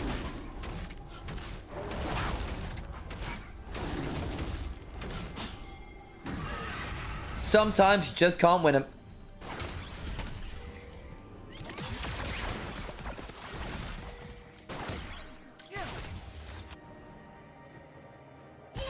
Back bot lane we go with ZDZ there. He's nearly at Shadow Flame, and then you get very scared again, don't you? This is elimination, the blue-tailed. Reminder for what's at stake. You lose, your year is done. Your opposite number will overtake you in championship points. For EDG, they've got a grand total of 0 from the other splits. From JDG, they're at about 30 right now. Either way, the amount you'd earn from moving forwards in the bracket to 5th, 6th would put you solidly into 6th place minimum for regional playoffs. Win this series, and Worlds is an option even if you fail in playoffs. Wouldn't be easy, of course, but it would be doable. Atakan. Lost EDG the last game, I fear. Or won them in game 1. Shun over the wall with a shadow. Not hard to lose control of this one, EDG. Are you looking for the fight or the Atakan? If you're looking for the Atakan, you need to track Shun, who has got very much into smite range at this point. Realm Warp for a flank angle. Gonna try and pin them in. That's the Herald secured. The Atakan secured. Has Shun felt the need to back away. Palkia with a one-man Magnus. Almost not fantastic. It's on the Scout. They're going to get the death mark down, but they're still going to lose one. They try to get the bullet time, but the time is short indeed. All the while they run away. Xiaoxu counter strikes, but again, you're playing League of Legends. This ain't a shooter. And the only thing tactical Is Angel's buttons that are being pressed right now? Is it E or Q first? Sometimes you just need raw violence. An EDG, threaten with the Realm Warp, take the Atacama, win the fight, and solidify a monstrous advantage in this game.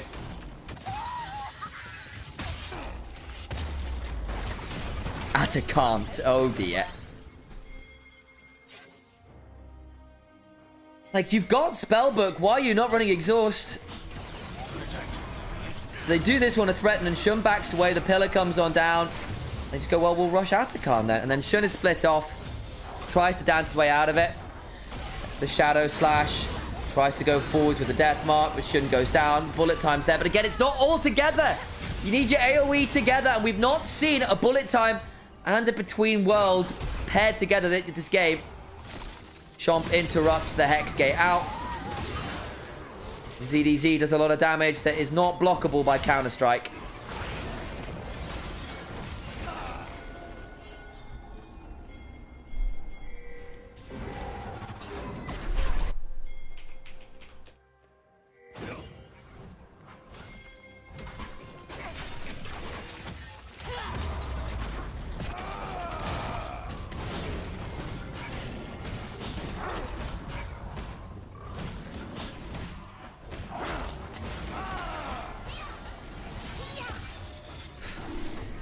Dragon we go. This will be sole point for EDG.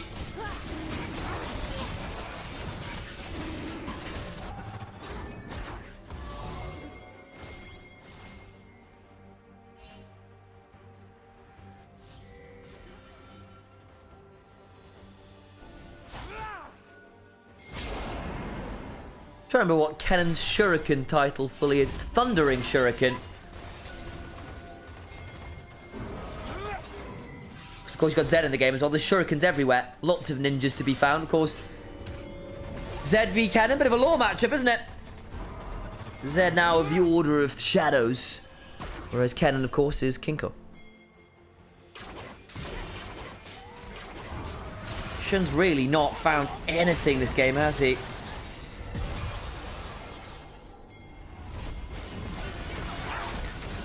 It's not a law match because that would require Kennen to have law. Ah, well, there's your issue, isn't it?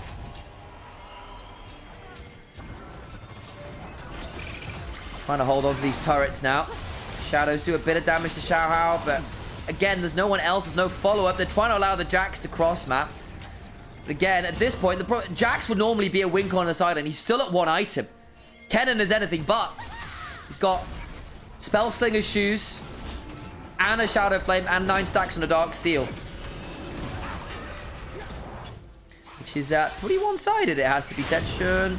Oh, doesn't even get the Raptors. That sucks. No, not a lot to say on that one. That just really sucks. Just really sucks.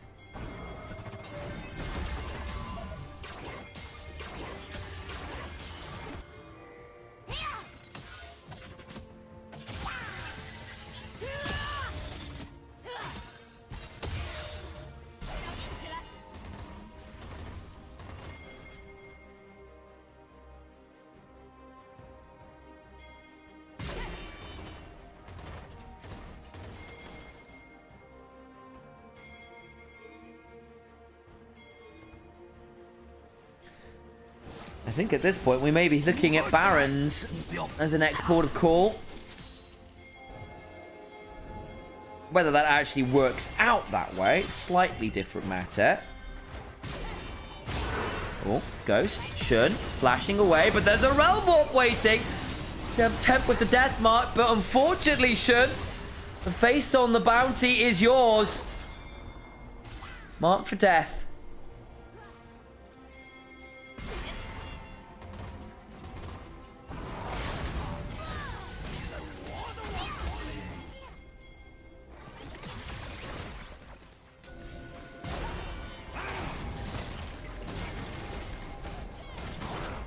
Oh, thank you, Femi Seymour, for those subscriptions. Those memberships over on the YouTube does mean a lot. No exhaust. Still, for Joy's gone towards teleport and smite. Baron started, being taken down. JDG being zoned off. The Mikhail's burn from Jaw as Angel went looking with a rune prison. And Rakan dead. So is Palkia, though. Down to 2,000. Xiaoshu. Flash on it for the counter-strike. Could be flipped. Won't be. Slicing Maelstrom back as Xiaoshu goes down. Bullet time is good, but Angel has enough of a Zhonya's mark of the storm.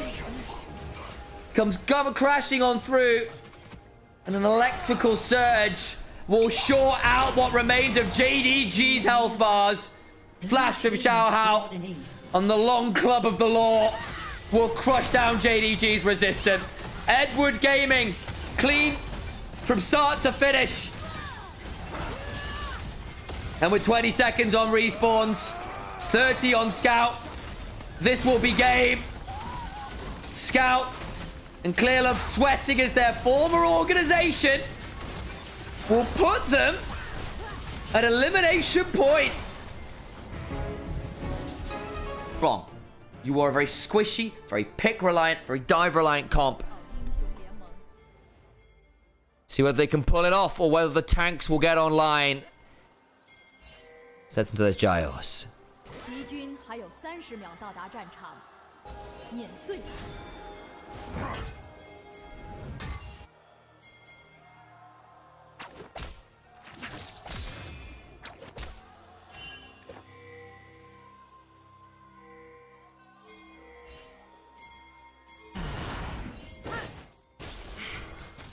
Initial stun onto Scout. Gold card's coming.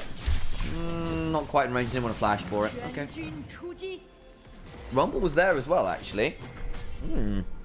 Scout, is it be forced to late reset here? Oh, that's really unfortunate. So now Scout's not going to be there to control the wave. That's going to suck. Should get there to at least be in range for XP, but we'll probably lose level 2 off this.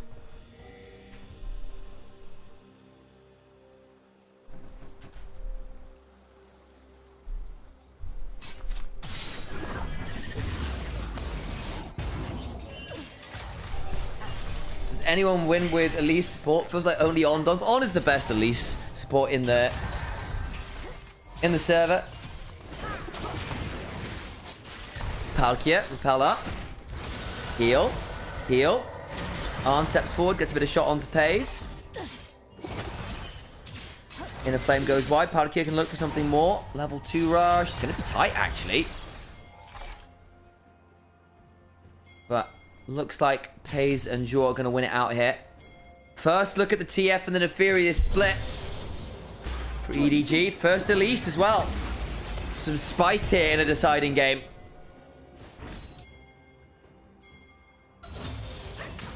What is Angel's win rate on TF across his career? It is one of his most prolific champions of all time. Been playing since Season 8. Second most played champion of all time. There you go. Really 6.0 KDA. Shun doesn't get everything he was looking for there.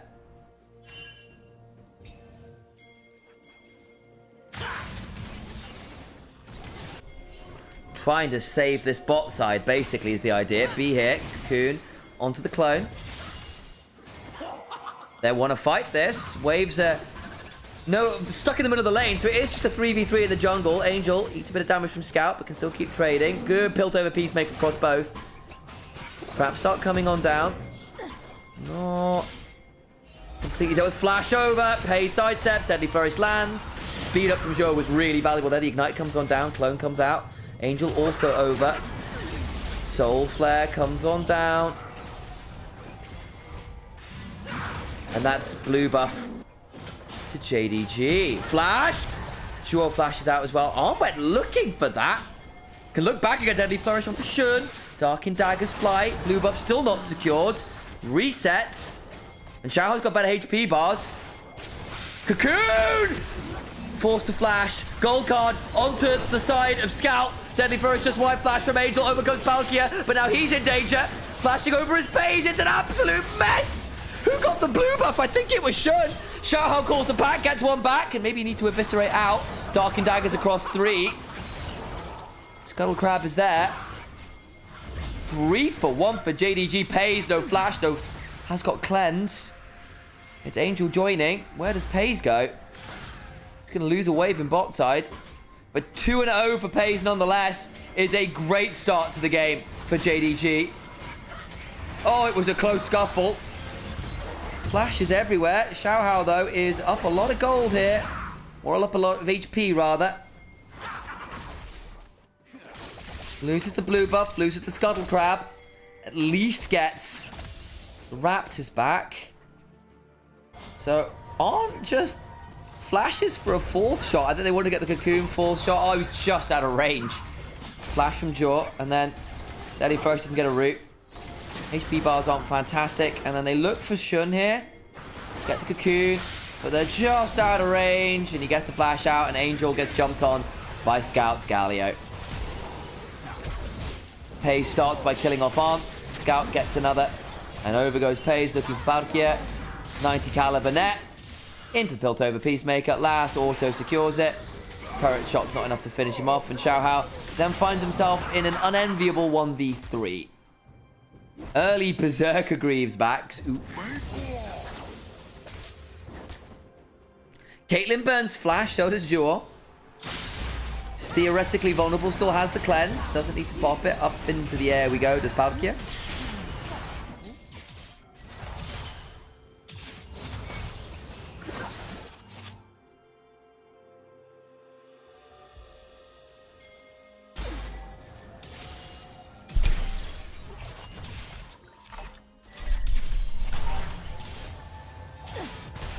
Pays. Just off that Captive Audience. Gets sped up there by a little Inspire.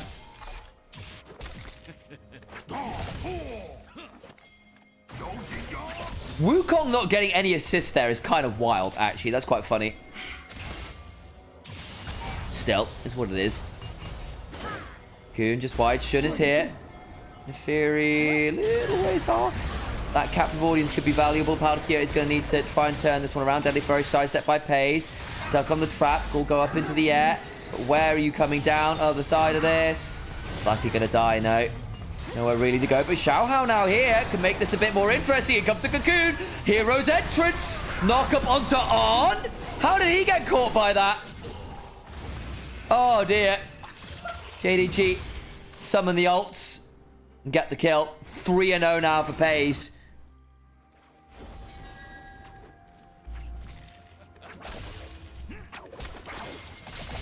On did not need to get hit by that hero's entrance, by the way.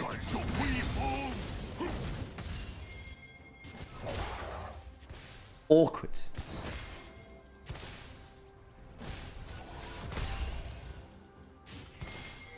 Hoping we're going to replay that, because that was a bit weird. I wonder whether we might be able to turn it onto Shun. Honestly, it doesn't happen. Scuttle Crab secured. Nice Karma plays. Yeah, so far so good. Got the root. Got the speed ups. Okay, looking to see whether they can catch Scout there. They're sending the Jin mid. Got the TF and the Rumble to be your side laners. Worth noting the Rumble has done a decent job of farming up a slight advantage. But hey, that's Rumble for you. Caitlyn 3-0 though is going to be a problem. Going Collector into a very squishy team. Correct choice, I think, here. As sold, I don't know whether you need the Berserker Greaves this game, but will help getting those turret plates to snowball early.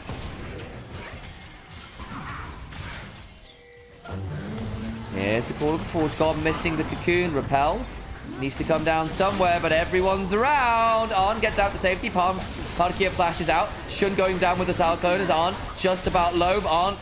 And Palkia about to fall. You feel the Rumble equalizer is decent enough, but Angel now split off from the team. Scout will trade it here. Can't take Angel with him. Hound's Pursuit now available. 2 for 1 bot lane for mid lane.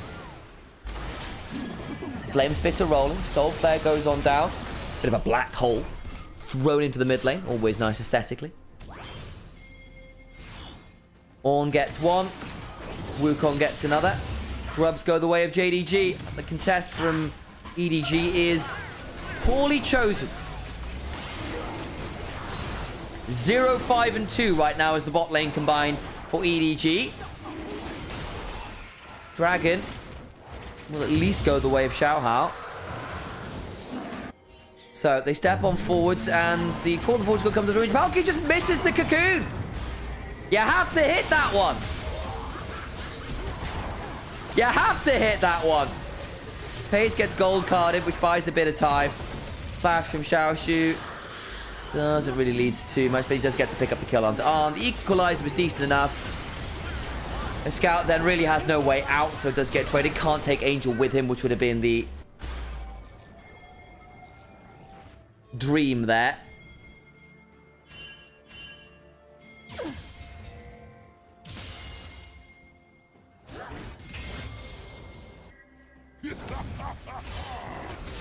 Scout with a bit of a laugh. Cameraman never dies, though. Absolutely not.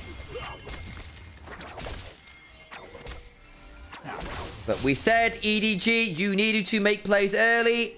Use this TF and Elise to set up the rest of your squad to snowball. That has not happened. The Caitlyn is ahead. The bot lane is 0 and 5.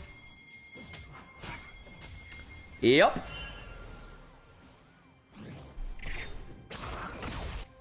I think this is going to be a JDG win at this point. We had game 1 Atacon throw into game 2 Atacon throw. Into clean snowball from EDG. This might just be a clean snowball from JDG. We're getting mirrored games here. Back and forth and back again. Silver Scrapes is waving. It does seem to be getting closer in that rear view mirror, doesn't it?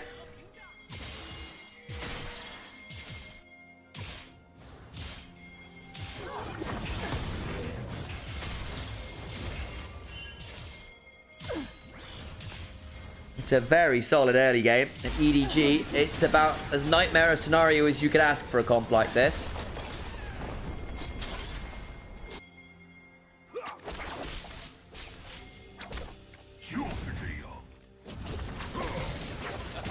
Red buff clears out a few.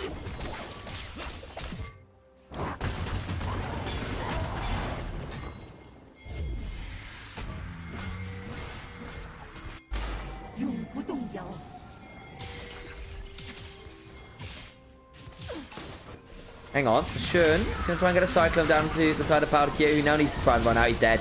He's so dead. Hero's entrance flash from Zhuo to go forward. Still part 2 of the Cyclone to roll with. And that's another kill. JDG lethal at this point.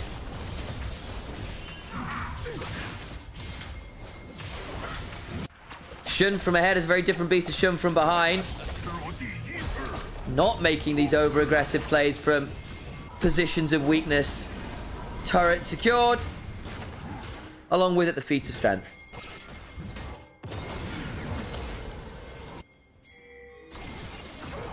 What do you do at this point for EDG?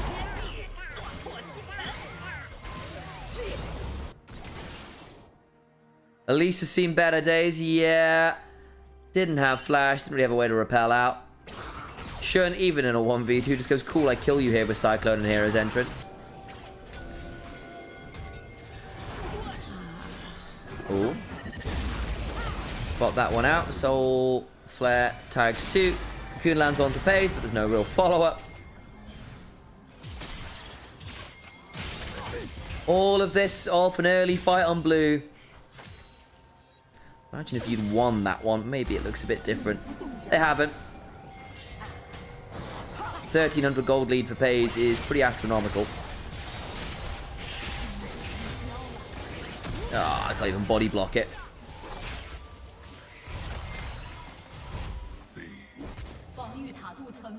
EDG's bot lane stats look like my bot lane in every solo queue game. It's a very solo queue start to the game, to be fair. If JDG builds Mercury, it's kind of over now. Yeah, they've got a Mikhail's, they've got a Cleanse.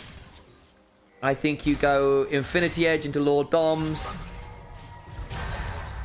And it be doomed. I don't think you need to rapid fire this game. Although, Paige was molded by the school of Chovy. Chovy's belief is always, if you're ahead, build defensive. In comes the Destiny Gate, though. Xiaoshu, I think, does die here. Okay, nice from EDG. Necessary. Gets a second kill for Xiaohao, who's got the Shojin. Take what you can get.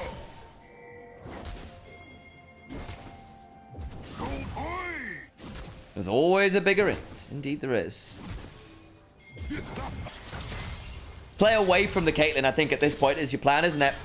Play for the dives, play for the side lane. You've got the Twisted Fate, you've got the Nymaera Initialise. You're the one with the better collapse time as this game. The better dive as well.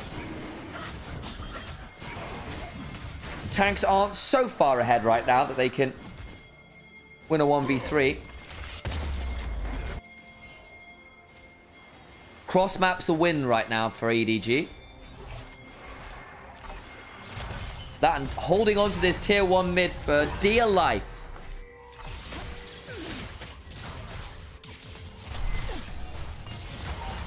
At least now going bot towards the TF. I don't think you kill there. Herald being started, but hey, were you ever really going to want a 5v5 at this point? No.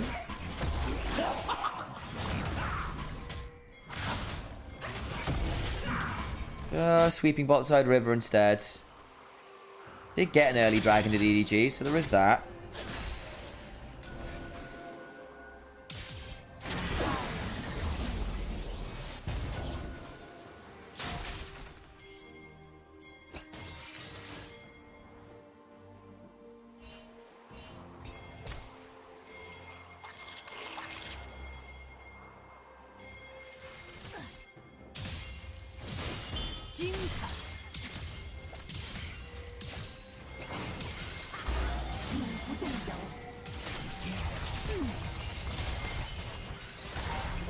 Fighting for the mid lane turret is the next goal. Oh, it's going to be too much at the minute. Gold card, a little bit of a chunk. But again, there's nothing really to fight for here. But a flash in, curtain call. Gold card onto one. The equalizer's decent enough. Pace split off from the team. Shielded Durant, though. Palkia just goes down. What? Why? What was the thought process here? That's over aggressive. No way you're getting the pick in that variety. Herald's going to get dropped. Standing on a trap. Angel. Potentially gold card pays if he steps forward. Herald charges. And that turret in mid lane is now dead to rights. Nothing to be done about that one. Deadly Flourish does land. Decent chunk back onto Xiaoshu, who has gone for magic resist over armor. Like, you... I don't know. That felt very over-eager, to say the least.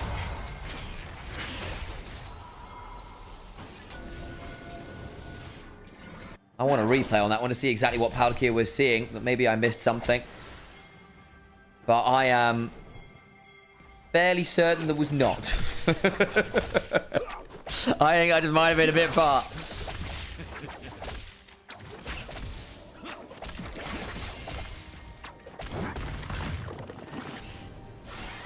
Is this a standard amount of pinging? It is when you're speaking multiple languages. Here we go. So Angel lands a gold card on Shun. And then does Palkia think, well... they were looking at Shun, weren't they, who burned his clone. But flashes away, Scout gets in front, and then up into the air goes Palkia. But I think you just go down on the control board there, no? They wanted the pick on Shun, but even then I think it would have been a bit far. Realistically, it would have been a hard kill to secure regardless. Hey, this is going to be fine. He's got Mikhail's and Glenn's and all the skill shots, so... Just 90 caliber net, bro. Palkia is going to be okay, but ow, that one hurts. Bloody hell, Pace. Feeling it. Destiny game. TPing behind. Equalizer's solid, actually. Pei's going to be in danger, so is Duo. Taken very low. Hero's entrance. Xiaohao calls the pack at a good timing. Call of the Forge God summon. Xiaoshu gets a knock up onto the Rumble. Kids get taunted after Angel looking for another gold card angle. Rumble down. They just don't have the damage. And now the bounce house of bruisers could just keep on rolling.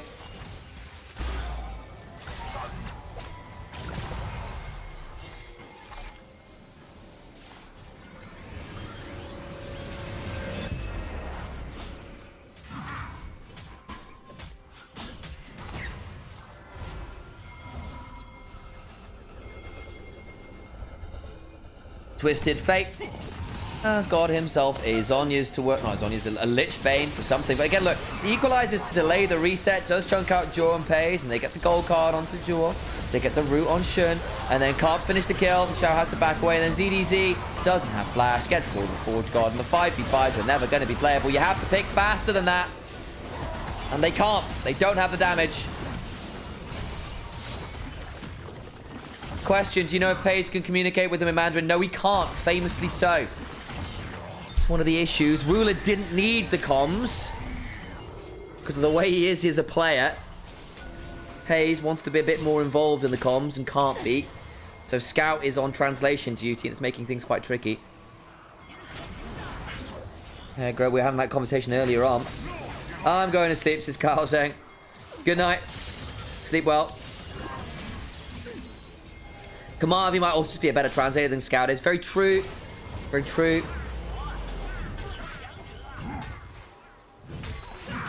And what else could he do there? Walk into auto range and die too? Yeah. Atacana possibility. Is it time for the intercom? You've got a lot of pick. You've got an equalizer. And some masks. Here we go. Last game, EDG were coordinated around taking the Atacana, and that was the victory secure. Destiny Gate will give them vision. Twisted Fate does get interrupted by Galio, not joining. 4v4 topside now. TP in from ZDZ. Knock up onto Arn, who needs to keep running away off the Atacana they pull. Shun flashes for an Ember Strike and Arn will die. Xiaohao now here. But I think Shun could just keep looking. The Cyclone Part 2 doesn't lead to all that much. Shielded around is Call of the Forge God, but Palkia will go down. So Call of the Pack. Scout gets run at. Eviscerate, stacking. Angel is now mid lane. Double daggers, keeps on flowing. Scout did not enjoy the damage, but Atakan will surely be JDG's. And they're going to take the mid lane turret and turn on to Dragon and take that as their trade. It's a win for JDG, but you take what you can get. Bot lane dead again. 0, 10, and 2 now. I'm trying to burn down this Dragon. Should be relatively swift. Don't think we're realistically going to be able to see a steal. Xiaohao will try. Go to Winds of War, but that's gone. Okay, so tier 1 and a Dragon at least. Have a look here. Angel tries to find an angle to TP out. Gold card. Tries to buy time with that one. Oh, just as he's going. Not quite enough time bought. That means that 4v4 happens top. Arm flashes. So does Shun. And people die. Palkia needs to keep running. Will have to Cyclone to stop himself getting... Sorry. Repel to stop himself getting Cyclone to death. But where do you go at that point as the Spider? Get the tier 1 top. Hey, you get what you can get. Bloodletter's Curse secured. Is anyone joining? 6 seconds for Angel. ZDZ now in a 1v2. Will equalize the wave. Clears that one out. Tier 1 and a wave, baby. For your death, you get what you can get.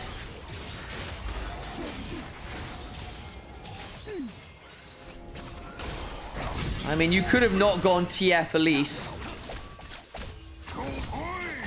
But hey, once you do take the TF Elise, you need to get, like, the TF Elise conceptually is fine. But you are obligated to really snowball early. You need obligated to shut down the Caitlyn Karma. You don't. The Caitlyn Karma get Giga ahead. You lose early by a significant margin. And the comp falls apart from that point. It's a very risky, very telegraphed comp. Could have done vertical jungler. Yeah, Mabby. But then you're isolating Caitlyn Karma to take your Jhin and Elise out of the lane from just shoving. You could have done that. It would have been the less risky option in some ways, but it probably leads to an advantage for JDG nonetheless that you can't play around. It's possibly less excessive.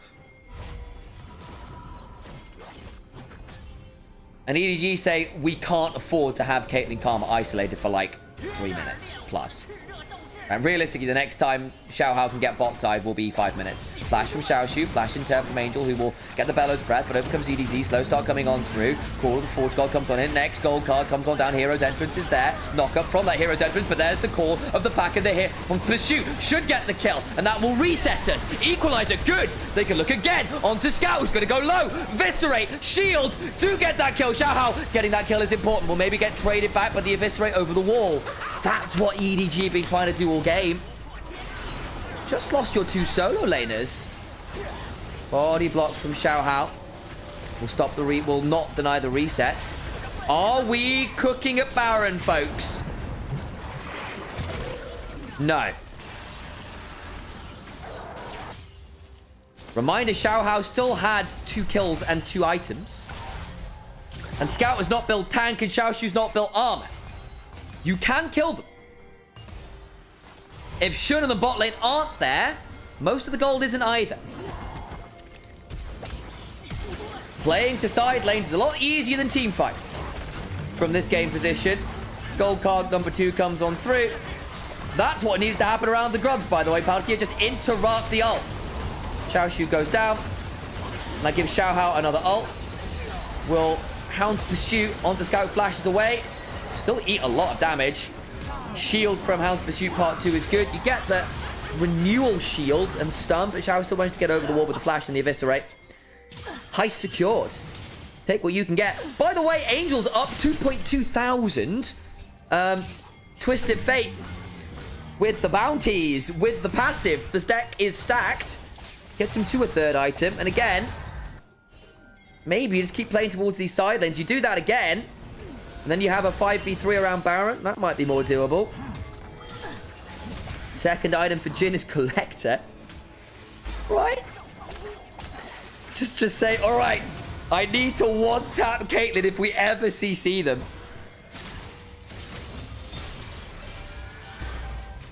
I mean, to be fair, it's harder to land cocoons when you have no vision control. It's the Blitzcrank issue. You're a lot scarier when people don't know the cocoon is coming.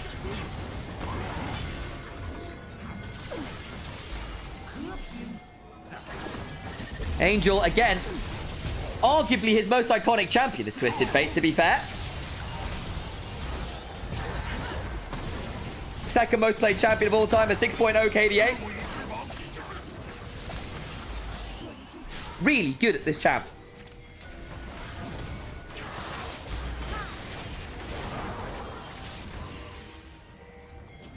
It's still a big lead for JDG right now. Big lead. As the game gets later, you are still a quad carry, though. And can theoretically threaten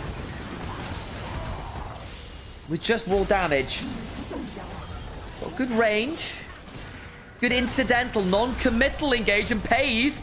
Took a lot of damage kind of from nowhere there. Xiaoshu doesn't, however.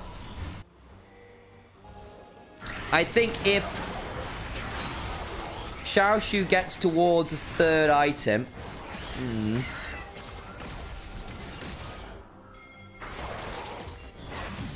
Jin's not going to do damage this game. Unless he gets 4th item. Probably what he builds next is Lord Dominic's Regard and just goes raw armor pen. Then you get Infinity Edge. And between Ghostblade and Collector and Lord Dominic's Regard, you do then at least get through any resists. It's not like the most... There would be more efficient builds in other games, but you're into triple tank. That's probably the most flat armor pen you can get. Dragon secure, but it's only 2nd for JDG. EDG picking up a couple is important. If you can just snowball and wave clear, or like snowball, stall and wave clear, your angle back is just get to 3 items, play off that. Punish in side lanes better than JDG can with the Destiny Gates and Xiao Hao turning up to finish up kills. Because again, you have got enough damage probably between Rumble, Neferi, and TF, CC to bring down the Ornn or the Galio before support comes.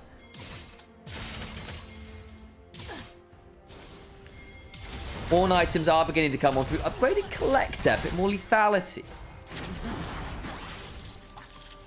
Necessarily the worst option in terms of those raw stats. Yeah, didn't upgrade the Infinity Edge, upgraded the Collector. Is actually, ironically, one of the better upgrade items. I believe Ghost Blade's slightly better. But hey. Couldn't tell you whether it's more efficient than an Infinity Edge, but Collector not a bad item to upgrade nonetheless. And you are into a very squishy comp, so lethality will be valuable, especially as you're not built armor pen yet.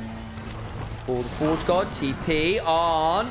Oh boy, does manage to get out for now. They don't actually land what they're looking for. Arm with the Deadly Flourish. Curtains get called. TF, gate behind. Looking to get some chunks. Pays gets low. Gold card available. Rapid fire cannon onto Scout. Deadly Flourish. JDG go looking and EDG respond and no one dies. Good chunk forwards. Up into the air. Palky's out. Good. Repel gets him out to safety if he wants another gold card, but that's a knock-up onto Angel. Flashing out, Phase Rush, has got a cleanse in a dream. Juice it again, another gold card. They've gone so deep. CDC was keeping Pays busy and Joe on the side. Xiaoshu just about alive. Pays now split off as Shun goes forward, but he's damn scary as well as the CDC. Likely to go low, goes down, and they can't claim the others on the other side. One down. Health bars from JDG not fantastic. Neither are they for EDG. Angel gets jumped on again. Oh my god! Shun, Nimbus strike. Brings down one. Angel now in danger. Flashed over the wall. Out comes the ace in the hole. Shun being sped up. He's damn fast. Nimbus strike. Warrior trickster. And Arn dies as well. Xiaohao's now split off in the enemy base. Can he look at Scout? Can he look at Pays? Oh my god. The voice goes up like an octave. And Xiaohao goes down like a wounded ox.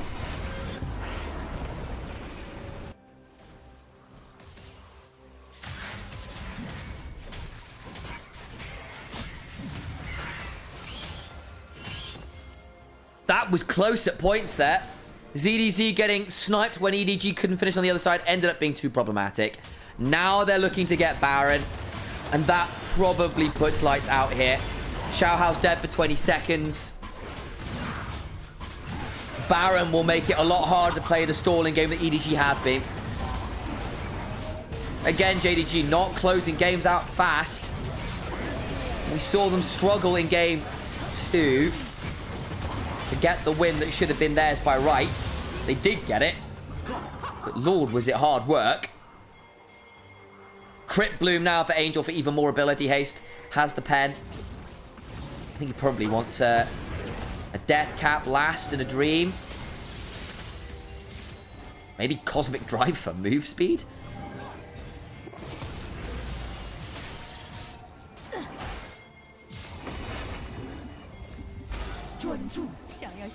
I could see Leandri's into the tanks. At this point, gold card is nearly perma off cooldown, depending on your luck of the draw, quite literally.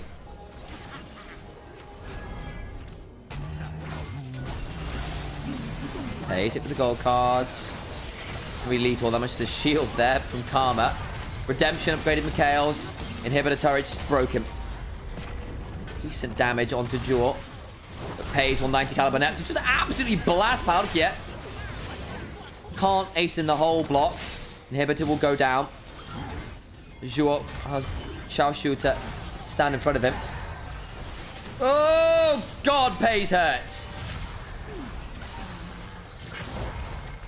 Every time he's got a headshot and a rapid fire cannon auto. Someone's losing a third of HP. Good gold card. Deadly Flourish body block. Equalizer. Will chunk. Force him to back off a bit. And Pays again. Always has to be wary. He's died once or twice in the past. That's the hyper carry. With a lot of those abilities up. Nexus turret's down. Pays. Hit with the Electro Harpoon. Sped up by Karma again. Rapid fire available. In come the minion waves. It's better not be a repeat of game 2, JDG. Make it clean. Before EDG can try and mount a comeback, the call of the Forge God. Not going to land onto Arn, who's continuing to throw out the curtains best he can. But they're the ones who will be bowing out, I fear. As Silver Scrapes in Act 5 are on the horizon. Shun loses his GA, but the Nexus turret's full. Pays cleanses, just autos down Angel. And the Sheriff of Piltover ends the game 9-0-5. A blue buff skirmish. All right. more time into the breach we go. 英雄联盟 Giles, one final time. It is late in China.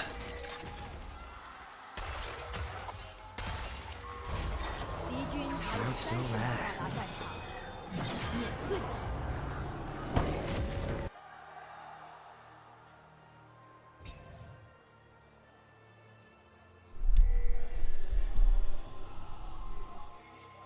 Well, a little bit of a statistical forecast. EDG a little bit better early on. I can sort of see that with the Poppy and the Ahri, and then mid-game spike. Interesting that they favour EDG so much later, but I guess Senna Maokai later on. Senna is not going to be the easiest for quite a short-range comp to deal with. I'm just going to straight up disagree with the model there. I think that JDG vastly outscale. I think that Lulu buffing up 2 long-range carries is a huge bonus, and I think that Victor and Zeri put out so much more damage than Ahri and Senna. Yes, the Aatrox can be a bit of a mess, but the Mordekaiser will take one of the carries out. Worth noting that is the Spellbook on the Maokai, and it's the Ahri onto draw. A little bit more healing, a little bit more poke.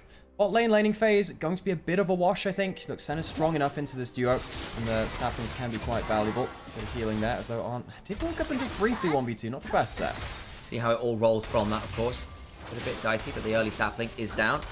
Chunk from that one. Arn with the barrier early, trying to fight for control over the wave. And he takes no damage into it, so that is a wasted barrier. Arn, a player which I think last year was very, very good. This year, I think he's had a bit more stumbles. This could be so, so crucial for him. Sapling back onto Pays, actually. A little bit of a clutch one there. Provides quite a lot of value onto Pays. It's the shield, sorry, the slow rather, and the damage. Another sapling.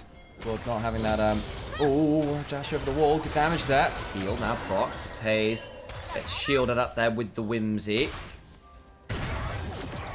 And in the top lane, we have our Bruiser boys going at it. Aatrox Mordekaiser are actually a fairly competitive matchup. We saw a lot of this back in, I'd say, 2020, 2021 or so. That was about right, yeah. Maybe a little before that even. I can't remember exactly when it was, but this used to be a very studied matchup. Good cues coming through from ZDZ.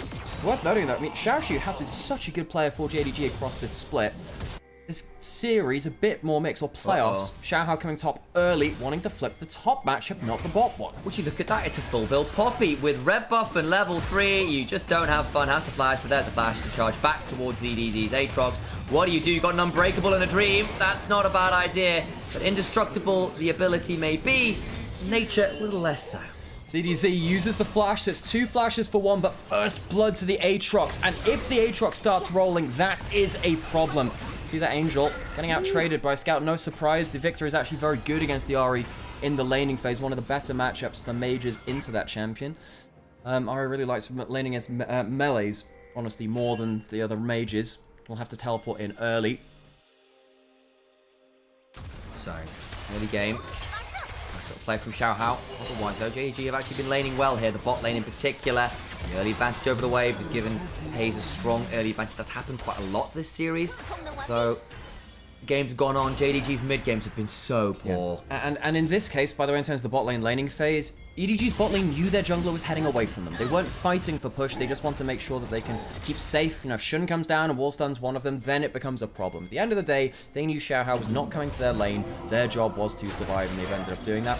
We do have lane swap shenanigans available, I suppose. Senna was channeling the recall, chooses not to. Xiaoshu now showing him that top side lane again, and we wait for the next play to happen. So you've highlighted those mid games. I'll take your word for it, and we'll see whether EDG can make the most of it, because I have to say, when it comes through to the mid game, they are very, very powerful. I think when it gets later and later, I do get really afraid of playing against Mordekaiser around objectives at any sort of late game with Lulu buffing up a hyper carry. And realistically, even though it's not an auto attack one, just the heals, the shields on the Victor can be very potent too. EDG, they need to make the early and mid game stick before they're outscaled. You do have a Senna, that always kind of, I guess it's insurance. We did say, look, things like the Skarner, the Victor, not always the easiest because you become quite obvious targets for last embraces and the rest of it. And maybe that provides enough value with saplings and Poppy W and stuff to stop JDG being too free to go forwards. They're still into a Zeri Lulu late. All these tools and all these things are still a mighty difficult battering run to hold the gates. Notice that Arn's been trying to recall for a while and not been quite able to. The wave is going to get shoved into tower here, so Palkia not able to save it for Arn. Arn, not great early laning here, actually. He's going to get denied a full wave under turret because Palkia can't hold it. He's going to be down a full 10 CS. Has the swiftness boots first, but isn't going to be getting the cull. The cull is locked in pace, so he will be falling further behind the individual matchup. We're actually getting a contest for this. Maybe that's why Arm wanted to recall. He wanted to force them off the dragon, actually, briefly, but they're still there. Shout and flash on in. He's got the Hex Flash to work with. This is going to get tight! Not quite in time, but Palkia goes to the backside, gets the knockback onto Shunu with the flash out himself. Pays. Jua looking to get away, gets the heal. Not quite charged into the wall, but Jua flashes. Try that again. Pays for JDG as I conflate the team and the player. Does manage to slide out there and hold on to his summon. So, Dragon for 2 flashes. Draw on the Lulu will be very easy to pick off now after this point. Any bit of CC, and the champion goes down very, very quickly. EDG giving up that early dragon, though. That is a worry because JDG, now they've taken that early dragon, they can give up some others and wait to scale. And what's their comp strength? It is scaling. That is a big win for JDG. It gives them a little bit more time to work with, but they don't have to contest, you know, an early soul from EDG. Shoots a few more minions. Best he can anyway. Piercing Darkness comes on through. Just slow down a little here. Lane swap going through now. Xiaoxi going down towards bot side. Pays up towards top. We do have Grubs coming up in a minute. That's typically why we switch things around. You want to be playing around, you're pushing bot lane. And Zeri doing okay on that so far. Get the half wards of the saplings being put in. Those saplings have... Honestly, when it came up in around 2022, 2021... 21 really, because that's when we saw, you know, being played as Makai support and stuff. Damwon played that in their semi-finals victory over SKT back then, T1. It has changed the way that vision control and macro has worked throughout the entirety of pro play. Makai saplings that are so strong. So perhaps EDG, even with a nerf version of them, after all these years, they last less long now. Can give them a little bit more information to work with. Into the river for some honey fruit, and again, all you laners, reminder there is fruit there to go heal yourself back up, and quite valuable if you end up taking a nasty trade. About to hit, you know, level 6s for bot lanes now. Hang on, shout out. Potentially come back in mid. His flash is back up. Quite hard to gank a Victor like that, though. Has phase rush, which makes it much easier to run away from something like the Poppy, and that's a cannon miss by Angel. Well, yeah, awkward. Rough. Slightly frustrating, the charm damage not quite enough there to secure the charm auto combo in terms of the kill at the very least. Wave shoved, Grub started, it's JDG in the river first. It is. Do EDG contest? Do they feel like they have positioning? One's going to go down quickly. Alright, hang on a second, where's the W from Senna? Misses. Does, the curse, the black mist was bring a little bit of safety there, can make it quite difficult to become targeted by various things. Of course, Zeri better than most of that because you just press Q. Okay, so now Scout's on the flank. Remember, there's no point in click Vi ultimate to link up with the Ahri. It means that EDG will need to hit a lot more skill shots on their own, like that Senna W just there. 200, there we go, second grub secured, now turning on to Scout potentially, flash charge, not quite on the wall, TP now coming on forward, Shao just over the gravity field, Chaos Storm comes on down, it's a big one back in terms of the grub, but actually now Shun getting caught by the charm, and the last embrace into the Impale, coming on down to buy some time, but Jewel and Pace now need to start running away, they'll Spark Surge over the wall, Jewel though has been left out to right, another last embrace, and this Lulu will speed themselves up with a Whimsy, but I don't know how far you can run as the autos keep flying, and Arn has donated another kill. It's a little bit cut and dry from EDG. Xiaoxi was punted out by Xiaoshu was punted out by Xiao Hao's ultimate. The Poppy sent the Mordekaiser flying. EDG still lose 2 grubs to 1, but they do pick up an extra kill. And a couple of ultimates around the place. Not the cleanest I would have liked from EDG. JDG not doing bad here. You know, they're getting the early objectives, which is really important. You'd expect, actually, EDG to be really looking to force around them. But I think particularly Pays being getting the shove in early and Shun arriving to the objectives early alongside Scout as well, pushing in the Ahri, has given them a bit of a platform to now have a good start to this game. Again, at the very least for JDG, they did get that second grub. But there is that. I thought EDG managed to get 2, but no, not quite. Had to back off before they could do it. So there is that, but again, a kill for that. It's a bit frustrating, especially when you're giving it over to the Senna, who's now actually, ironically, slightly up in gold, which is a touch frustrating, but still, one has been good at picking up the kills across the series, but Pay's farm numbers have been exceptional. Did a 62,000 damage Lucian game earlier. Jeez. It was up about 80 CS on a Kai'Sa. The Kai'Sa was like getting 6-7 kills. Arm was team fighting well, but was just not given any space on the map to pick up resources.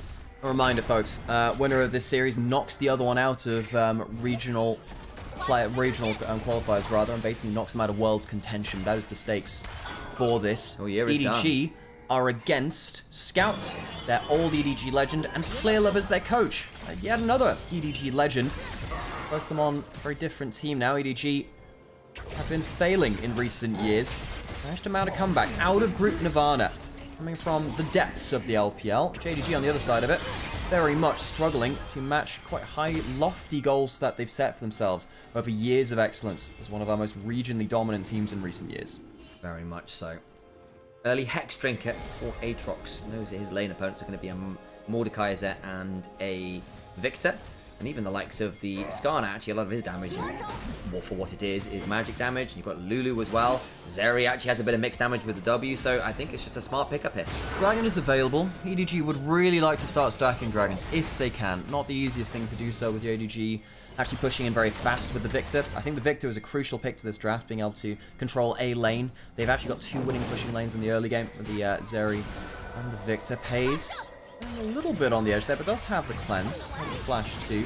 Of course, the Lulu behind them makes them much more likely to get out of plays unscathed. With Skarner back in base, I think this should just be Dragon over towards EDG. Draw control ward down. Gonna get spoiled by that sapling. Gonna be able to back away with the Whimsy, not in danger of being slowed down. And the reason with JDG not contesting is that they got the first Dragon. They didn't need to fight for this one. If it was second Dragon, then you start to get a little bit worried, actually, because it's getting close towards danger zones with Dragons being claimed. So JDG, that early Dragon really helping them. Good snipe there around the minion from Angel. Dunk onto Scout. But EDG, we did say they need to leverage their early game. I'm not sure they've completely done that so far. Sort of coming into the heights of their power now-ish, if you know what I mean. The first items and those things starting to come on through. But they do really want to make things start happening over the next 5 or so minutes. Or do start getting a little bit worried about the Zeri Lulu, the Victor coming online. Once they start getting, say, 2 items, once the Lulu sets to start allowing Pays to glide around some of these fights. Brad might be looking to jump onto Angel a bit here, but no, Spark Surge over the wall. Just fine again when Pays was cutting his teeth as a rookie AD carry back on Gen G. It was on champions like Zeri, which he really looked the best on. And he stacked that Cull up about 30 CS right now as well. Yeah. He could get scary real fast. Yeah, Pays was the, the Zeri Ezreal Kai'Sa guy, which was very interesting at the point where he was successful, was, you think of the metas where he on Gen G were beating T1, and he had the better half of the champion pool for the meta that he was in compared to someone like Gumayusi, actually. Of course, one of the most famous and successful AD carries now of all time, and Pays actually held his own versus him in some significant moments. Yes, of course, lost some very key series too, and of course, absolutely no disparagement towards Gumayusi there, who is one of the greatest to ever do it. But Pays is a player which is often underrated, especially on his choice champions like this area. Being given it in a game 5 now, with a front line, with an enchant that Pays must pay off the investment in the draft into him, much like he did last game on the Caitlyn. That's the plan. And again, one of the most consistent carries JDG had all year. He's been a very consistent carry across his career. Problem has been a few high-profile fumbles in clutch moments of for people to kind of dismiss him at points and ignore the 90% of great play elsewhere. Hopefully that won't happen here. You've got a Lulu and a cleanse and all the tools in the world to keep yourself alive. Do not get caught with your summoners up pace. Not this time, please. On has the Shiv, makes it much easier for him to contest waves now. Teleport coming in from the support Maokai. Looks like a W landed onto Pays. They get damage from Arn, actually. Have the Herald in a minute. This is very important for EDG. That's an accelerant for them. They can use that to push forward the game. They really need to get their hands on that one, which is why getting trades like this onto Pays are very important. You want JDG to be playing defensively and not have a great angle towards that Herald. Also note that the Maokai hasn't been punished in lane, which often happens. That's true. And has ended up getting to first item, got the Sledge in as well. I never remember exactly what the Sledge does. Slay. Yeah, it's basically when it gives you move speed in certain scenarios. I think that's when you CC your shield, basically. Which is not bad on Maokai, to be fair. You've got the Shiv down. And in fairness, getting out of that early shove, because let's be real, send a Maokai into Zeri Lulu. The Zeri Lulu was going to get shoved. You've gotten out of it largely in one piece, though giving the Zeri a free lane is a bit scary, and she's about to cash in the Cull. And will get herself towards some very delicious looking gold. Yeah, we are very even in gold. We have good platform for both teams fight off of. Arn gets to shove in the wave much better now, and the Herald has spawned. As we said, EDG really want this. It gives them a way to cut open that mid lane turret in best case scenario. Do JDG contest? Scout is recalling, wants to teleport back in. We're looking for first item completions already largely done. Blackfire for the Ari to play some of these. A bit slow with some of that ability haste. John was going for an angle there. Xiaoxiu, reminder, has that ultimate to pull someone out of the fight, including the jungler if it comes to a smite fight. Aatrox coming in on a flank. That Mordekaiser ultimate could be crucial here. Just pick the Shojin on that back as well. Important. In comes the Nature's Grasp. Big charm, big chunk, forces the Mikhail's cleanse. Poppy ultimate was charged but put on cooldown. It's going to come off right now. JDG soaked the Marco. That's pretty good for them. It is. Cost them the Mikhail's. Cost them a bit of HP bars, but not too much more. It's still EDG in the better position than the River. Okay, so one cleanse down. There's a cleanse on Pays. Means that the other targets, though, much easier to play around. Xiaoxiu, again, just playing blocker, wants to get someone out of the fight with that ultimate if it comes to it. Scuttle Crab gained by JDG. Wave just crashes on, caught on the grab field, has to flash out. Okay, so that's a flash down that's important. Now you can flash and pale him. Poppy ultimate was charged up again there, and once again put on cooldown. Looks like Herald taken by EDG, and there will actually be no fight. JDG not confident in their ability to change things, and let's be honest, them choosing not to fight there does mean that they're avoiding a bit of the power spike from EDG, which is starting now. Very much so. Make things happen. There's another dragon in 4 seconds. You don't have teleport, neither top laners, but oh lord, ZDZ really hurts with the Shojin incompleted. You have the shield turrets. It's not the worst thing ever. Worth noting as well, Angel's going for a slower burn Ari build. He's not going for the dive the backline. He wants to kill the front line with a Blackfire build, which I think is the correct choice here, actually. Now, having less ult uptime is a problem. Herald now being put top lane, not into the mid lane. Now, that is interesting. Often mid lane turret is kind of reserved exclusively for this, but with the two, with the one grub spot, sorry, and ZDZ on the side lane, we're going to share some gold between ZDZ and Arn and open up a side lane instead of the mid lane. That is curious. Take that option. They do get first turret towards feats of strength and need a bit of gold. I think because they didn't have any wards bot lane with the walls all over the place for JDG, contesting Dragon would maybe have been a bit of a nightmare. So just taking the opportunity to stack some more souls on Arn, who is actually stacking souls pretty cleanly here. 57, yeah, that's pretty good. That's very good. At the 20-minute mark, you normally expect 50-something. He's going to be above that, so Arn's getting some good value. That is down 700 gold because the cull cashed in and then sold from Pays. Plus there being a 40 CS advantage to Pays. However, if you get towards 2 items on a center and you get a load of stacks, you're still very happy. It's going to be a 1 turret for 1 turret trade. Feats of strength will come down to first to 3 kills. So JDG, if they get a clean 3, that's good. But if they give up 1 before that, EDG will claim the feats of strength. And particularly in a game with Senna, the upgraded swiftness boots are really, really nice. So that is the kind of thing which could add an extra bit of sting to this. We are still within 100 gold. At this point, 18 minutes in, and for a game 5, I'm so glad it's not a blowout. So often in Fearless series, we've talked about, well, you know, drafts just fall apart at game 5. This is an even-ish draft. We talked about scaling advantages for JDG, but, you know, there's points to play throughout each one. And it's not an early game snowball, which has completely nullified the last game of the series and ends with a whimper. Often we get to that point and it feels a bit rough. Not today, and actually does feel across LPL playoffs, I've been happy with my Game 5 drafts when I've seen them. It does feel like they haven't been ruined. Yeah, there have been people who have actually done cooking correctly.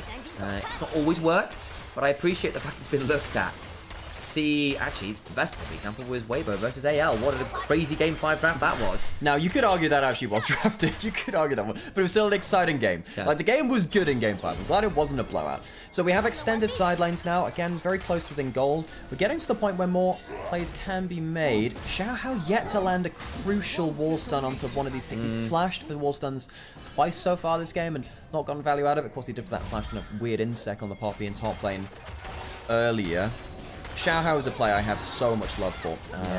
For him, if he were to win this series, it would be huge. Very, very notable. A player which has tried to work his way to the top, didn't quite make it there with Weibo, was replaced by Tarzan after a split. Now on EDG after this year. In Group Nirvana, managed to work their way up and up again. If they were to beat JDG, that is when you actually start taking notice of this team. It's not just you who are the LPL fans watching in chat. It's the people who actually go, well, hang on, EDG, they beat who? Oh, well, EDG back. That's when your ears start to perk up. Atakan has spawned perhaps our next fight around it. Games 1 and 2 was decided by Atakan. JDG a monstrous snowball in Game 1 with a very, very poor Atakan play that allowed EDG back in. Actually, Flash away from the W. Flash away. Yeah, Arn actually hiding the W in the Q animation around the corner. So that's a flash down on the Lulu. Lulu, yeah, very, very risky champion to play at points. Trying to defend this Tribrush. They don't want to start the Atacon right now. They just want to control vision, see if JDG make a mistake. Because at the end of the day, they didn't use any summoners for that flash blown. They just used the W on the center. Oh, hang on, last embrace. Doesn't lead to too much more, but Pace was theoretically a little bit of risk there. You saw JDG suddenly start moving towards the Zerion. Sharp order. Mordekaiser Ari roaming up the river and the jungle respectively. Nature's Grasp going to come flying across. Naps a couple. Scout has to be cleansed on. Charm onto Shun into the last embrace combo. Xiaoshu looking for someone to pull into the death realm. Angel would be a good call. Pump here as well would be alright. Can't quite find it on either target. I think Angel might want to teleport back. He went down to half HP. Yes, there are Senna heals, but it's not that much in terms of the poke being put through. We're trading range for range, clearing the wave and looking for that next long-range skill shot. Obliterate down death. Ray comes on. It's a Hex Tech Ray these days, post rework. Piercing Darkness in the slow. Xiaoshu. You get last embraced on! Oh my days, that pullback was scary. Flash away, gets himself a barrier. Pace can't score the kill. ZDZ trapped into the wall with the Ixtal impact. Big chunk back with the Dawning Shadow. But they've just knocked out Victor. Pace still trying. ZDZ caught in the death realm with Xiaoshu and will likely fall. They've killed off the Skarner. Another death scratch as Palkia gets pulled back in and goes down the obliterator of the tower. And Xiaoshu with a stolen stats gets another dice. Finally to a piercing darkness of the turret shots, but Scout and Pace are back and rolling. Oh, Arn, you can't get pulled back like that. Arn might have made the misstep which costs EDG the series. Arn walks up with Flash and is hit by an unassisted Mordekaiser E, which kills 4 members of his team. JDG will have prime position to go towards the Atacon, and you have to look towards this AD carry. He had such a good last year, but this one has been much more rife with mistakes. Reminder, folks, they went into Group Nirvana because of the missteps of Arn, getting caught out mid-Kaiserol by Monkey's Skarner earlier in the year, and right here, blowing both summoners on a one-man mission to get a tiny bit of poke. It is just not worth it. Arn might have just thrown the game for EDG. ZDZ being pulled into the death realm as well, so we can get the AoE healing. Ends up him going down. Palkia gets pulled back. What do you do at this point? Arn survives for a second or two longer. They do get that turret shot back, at least Scout flashing on in. Ensures that Arn has nowhere really to go as the Siphon power ensures his death. So Atacon is still available. Worth noting that the objective has not been killed just yet. Oh, baby. Well, statistical advantage to JDG right now. Atacon starting again. TP's come flying. ZDZ has his and ult in 5 seconds. Back and up. Atacon started. They don't get the TP quite yet off either top laner. Here we go, starting now. The Aatrox want to roam up the river or join. 7,000 HP. TP now. Piercing Darkness onto Shun. Xiaoshu dodges away. Arm gets pulled back again.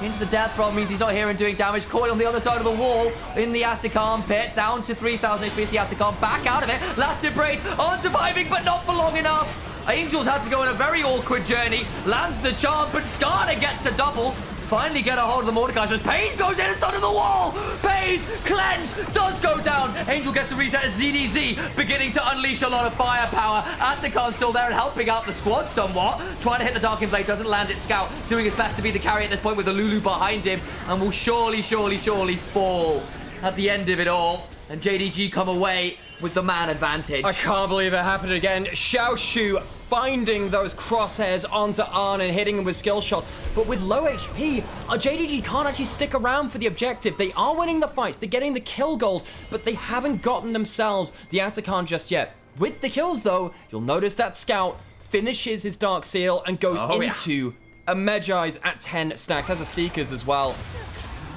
Arn, what's happening? What is happening? The pathing was poor. Gets caught out by another E from the Mordekaiser, and Obliterate over the wall takes up so much of his HP. And Arn, these last Atacon fights are going to be black stains on his career. A player who's actually fairly well respected, honestly, in the LPL. But these kind of fights, in such an important moment, they are going to be very hard to forget. Pace looking for the assassination on the RE. He just goes to beat, is the honest answer. I think if Pace had stayed alive, they would have gotten Atacon. Instead of him going down, makes it a lot trickier. Do we have a third fight now? In picture, it's down to about half HP. It looks like there will be a contest. Xiaoshu does have ult coming back up again now. On in the Black Mist, bringing people up in good order. The Keeper's Verdict sped up. Knocks out the Skarner. Hang on. How much time do they have to get onto the Atacon? Still aggro on the JDG. Or forced back to the top side river. It'll reset at this point. ZDZ chunk onto Xiaoshu. Going into Death's Grasp. Will miss it. ZDZ driven into the wall. Impaled after. Overcomes the Dawning Shadow, buying some time, but not enough to keep him alive. As Angel eats a Death Ray. Down to Atacon now, surely. As a 5v4 begins again. Now they don't have the Aatrox. The intimidation is kind of gone. Their Pays is still starting to put some DPS through. Don't think they'll be able to get in range for the steal. Xiao goes flashing forward, can't get the stun of the wall. Big damage back, but they can't quite get what they're looking for. Low, Piercing Darkness is good. Unfortunately for them, their jungler is down, and Scout gets Wild Growth. Has got a Chaos Storm on top of him. And Palkia will get healed by the Redemption. Keeps himself alive for a second or two, but Scout just has enough mana for another Hex Decoration. Now looking to steal up this Wolf Camp. Actually gets slowed up a little bit, but they pick up the Atacon. Last Embrace. I don't know whether they've got quite enough damage. The Charm is solid enough, but Piercing Darkness, another slow, but the Upheaval. Shun will eventually be forced to flash. Okay, it's a long time to kill him, though, and it means that he can actually get out with his next round of cooldowns. JDG bring EDG back to the Atacon 3 times over before it's finally killed. 18 Magi stacks now for Scout, who's had a magnificent time just gunning down the people in front of him. The Hexblade on Zeri also helping. Pays out, just being able to continually go to these fights back-to-back with ultimate charged up. JDG have done a great job of just holding things behind their front line, allowing their back line to just continually well through them. And EDG, they've been anti-clutch here, folks, particularly on that last fight. Wasn't really on him, but the ones before it, which put them into that situation, surely were. They're now $5,000 behind. Soul point to JDG, and EDG might have just blown a golden shot to take down JDG in a best-of-5 series. They thought with the Skarner going, maybe they could have got it, but just because it's aggroed onto Pays, the Atacon, they can't finish it. It all ends up a bit split off.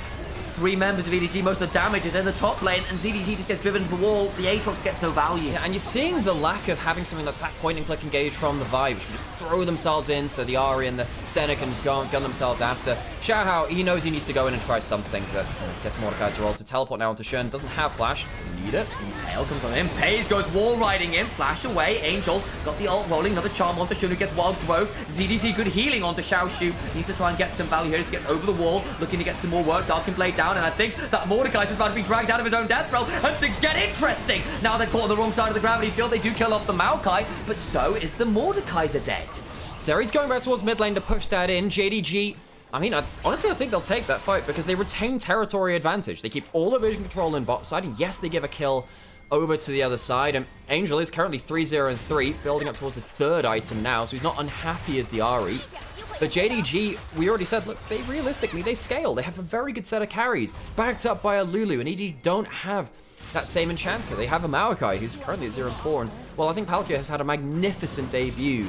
This game hasn't really been it from him. The Maokai has not really been able to provide value. Part of it's on draft, of course. A lot of it is, in fact, really compared to draw on the Lulu, which can just stand behind a very powerful set of carries at this point. 100% KP for the Lulu, just been involved everywhere. Mikhailsing, shielding, Wild Growthing as required. And look, we thought it was going to be about Pays. It's actually been in some ways more about Scout. All the Pays is a lot of gold ahead, and he is talking about him quite yet on. Going to be forced to back away with the Curse of the Black Mist. That Hex Plate means it's on lower cooldown. Angel, good tap there with the Horizon Focus. Sweet spot. Doesn't really actually do the extra damage now, but it still makes it look nice. Baron is available. Do EDG just think, look, I think this is desperation. They must get a Baron here. JDG, do they see it coming? Remember, they do have Flash Mordekaiser ult to bring out the jungler and the Smite. Now, Farsight Alteration seems to come into EDG. A little bit harder. Again, Shun has the Skarner, very easy target for that last embrace. A Lulu behind him. Angel chunked out by Scout on the wrong side. Looks for the charm. Lands it. No real follow-up as yet. That Skarner tanking up right now. Nature's Grasp comes across it. Oh, my days on. Oh, Palkia got absolutely blasted by Victor. Last embrace again. Another charm, but again, the damage retention on EDG is just so scary. Oh, and Angel can't kill the tanks. I know he thinks he's gone for a slower burn anti-tank build. He doesn't have any pen, and Shun really doesn't give a damn. So the Victor E poke goes insane, and JDG spot the Desperation Baron, play it slow, land their skill shots, and now start the Baron themselves. 100 stacks for Arn. It's a big break point for Senna, but you're still stuck at 2 items. It's going to give you some cleanse. ADG will get a golden scout for a second or two. Death's Grasp over the walls. EDZ now in a very awkward 1v1 with Xiaoshu drags him to the death realm. shock laser across walls. Angel times out on his ult, and Pace goes looking, flashing on him. Wild Roads and gets a hold of Ari. On needs to flash away as Scout's looking for him. Get over here. Piercing darkness will not keep him alive. And over the wall, Pace can look to wall ride once more, shoved into it briefly. But the damage is truly done. Ankle's broken. EDG's miracle run ends in failure. They'll have to go find another cycle to find themselves true enlightenment coming from Nirvana and back down to whence they came. Their year will end here. JDG, the old EDG legends themselves, felling their old team. Scout, Clearlove, win the series. It takes until game 5. Hope was there, but they just don't have enough in there. The salutes come up, and Edward Gaming's dreams die to Jing Dong Gaming. It takes them 5 games. It is anything but clean. But JDG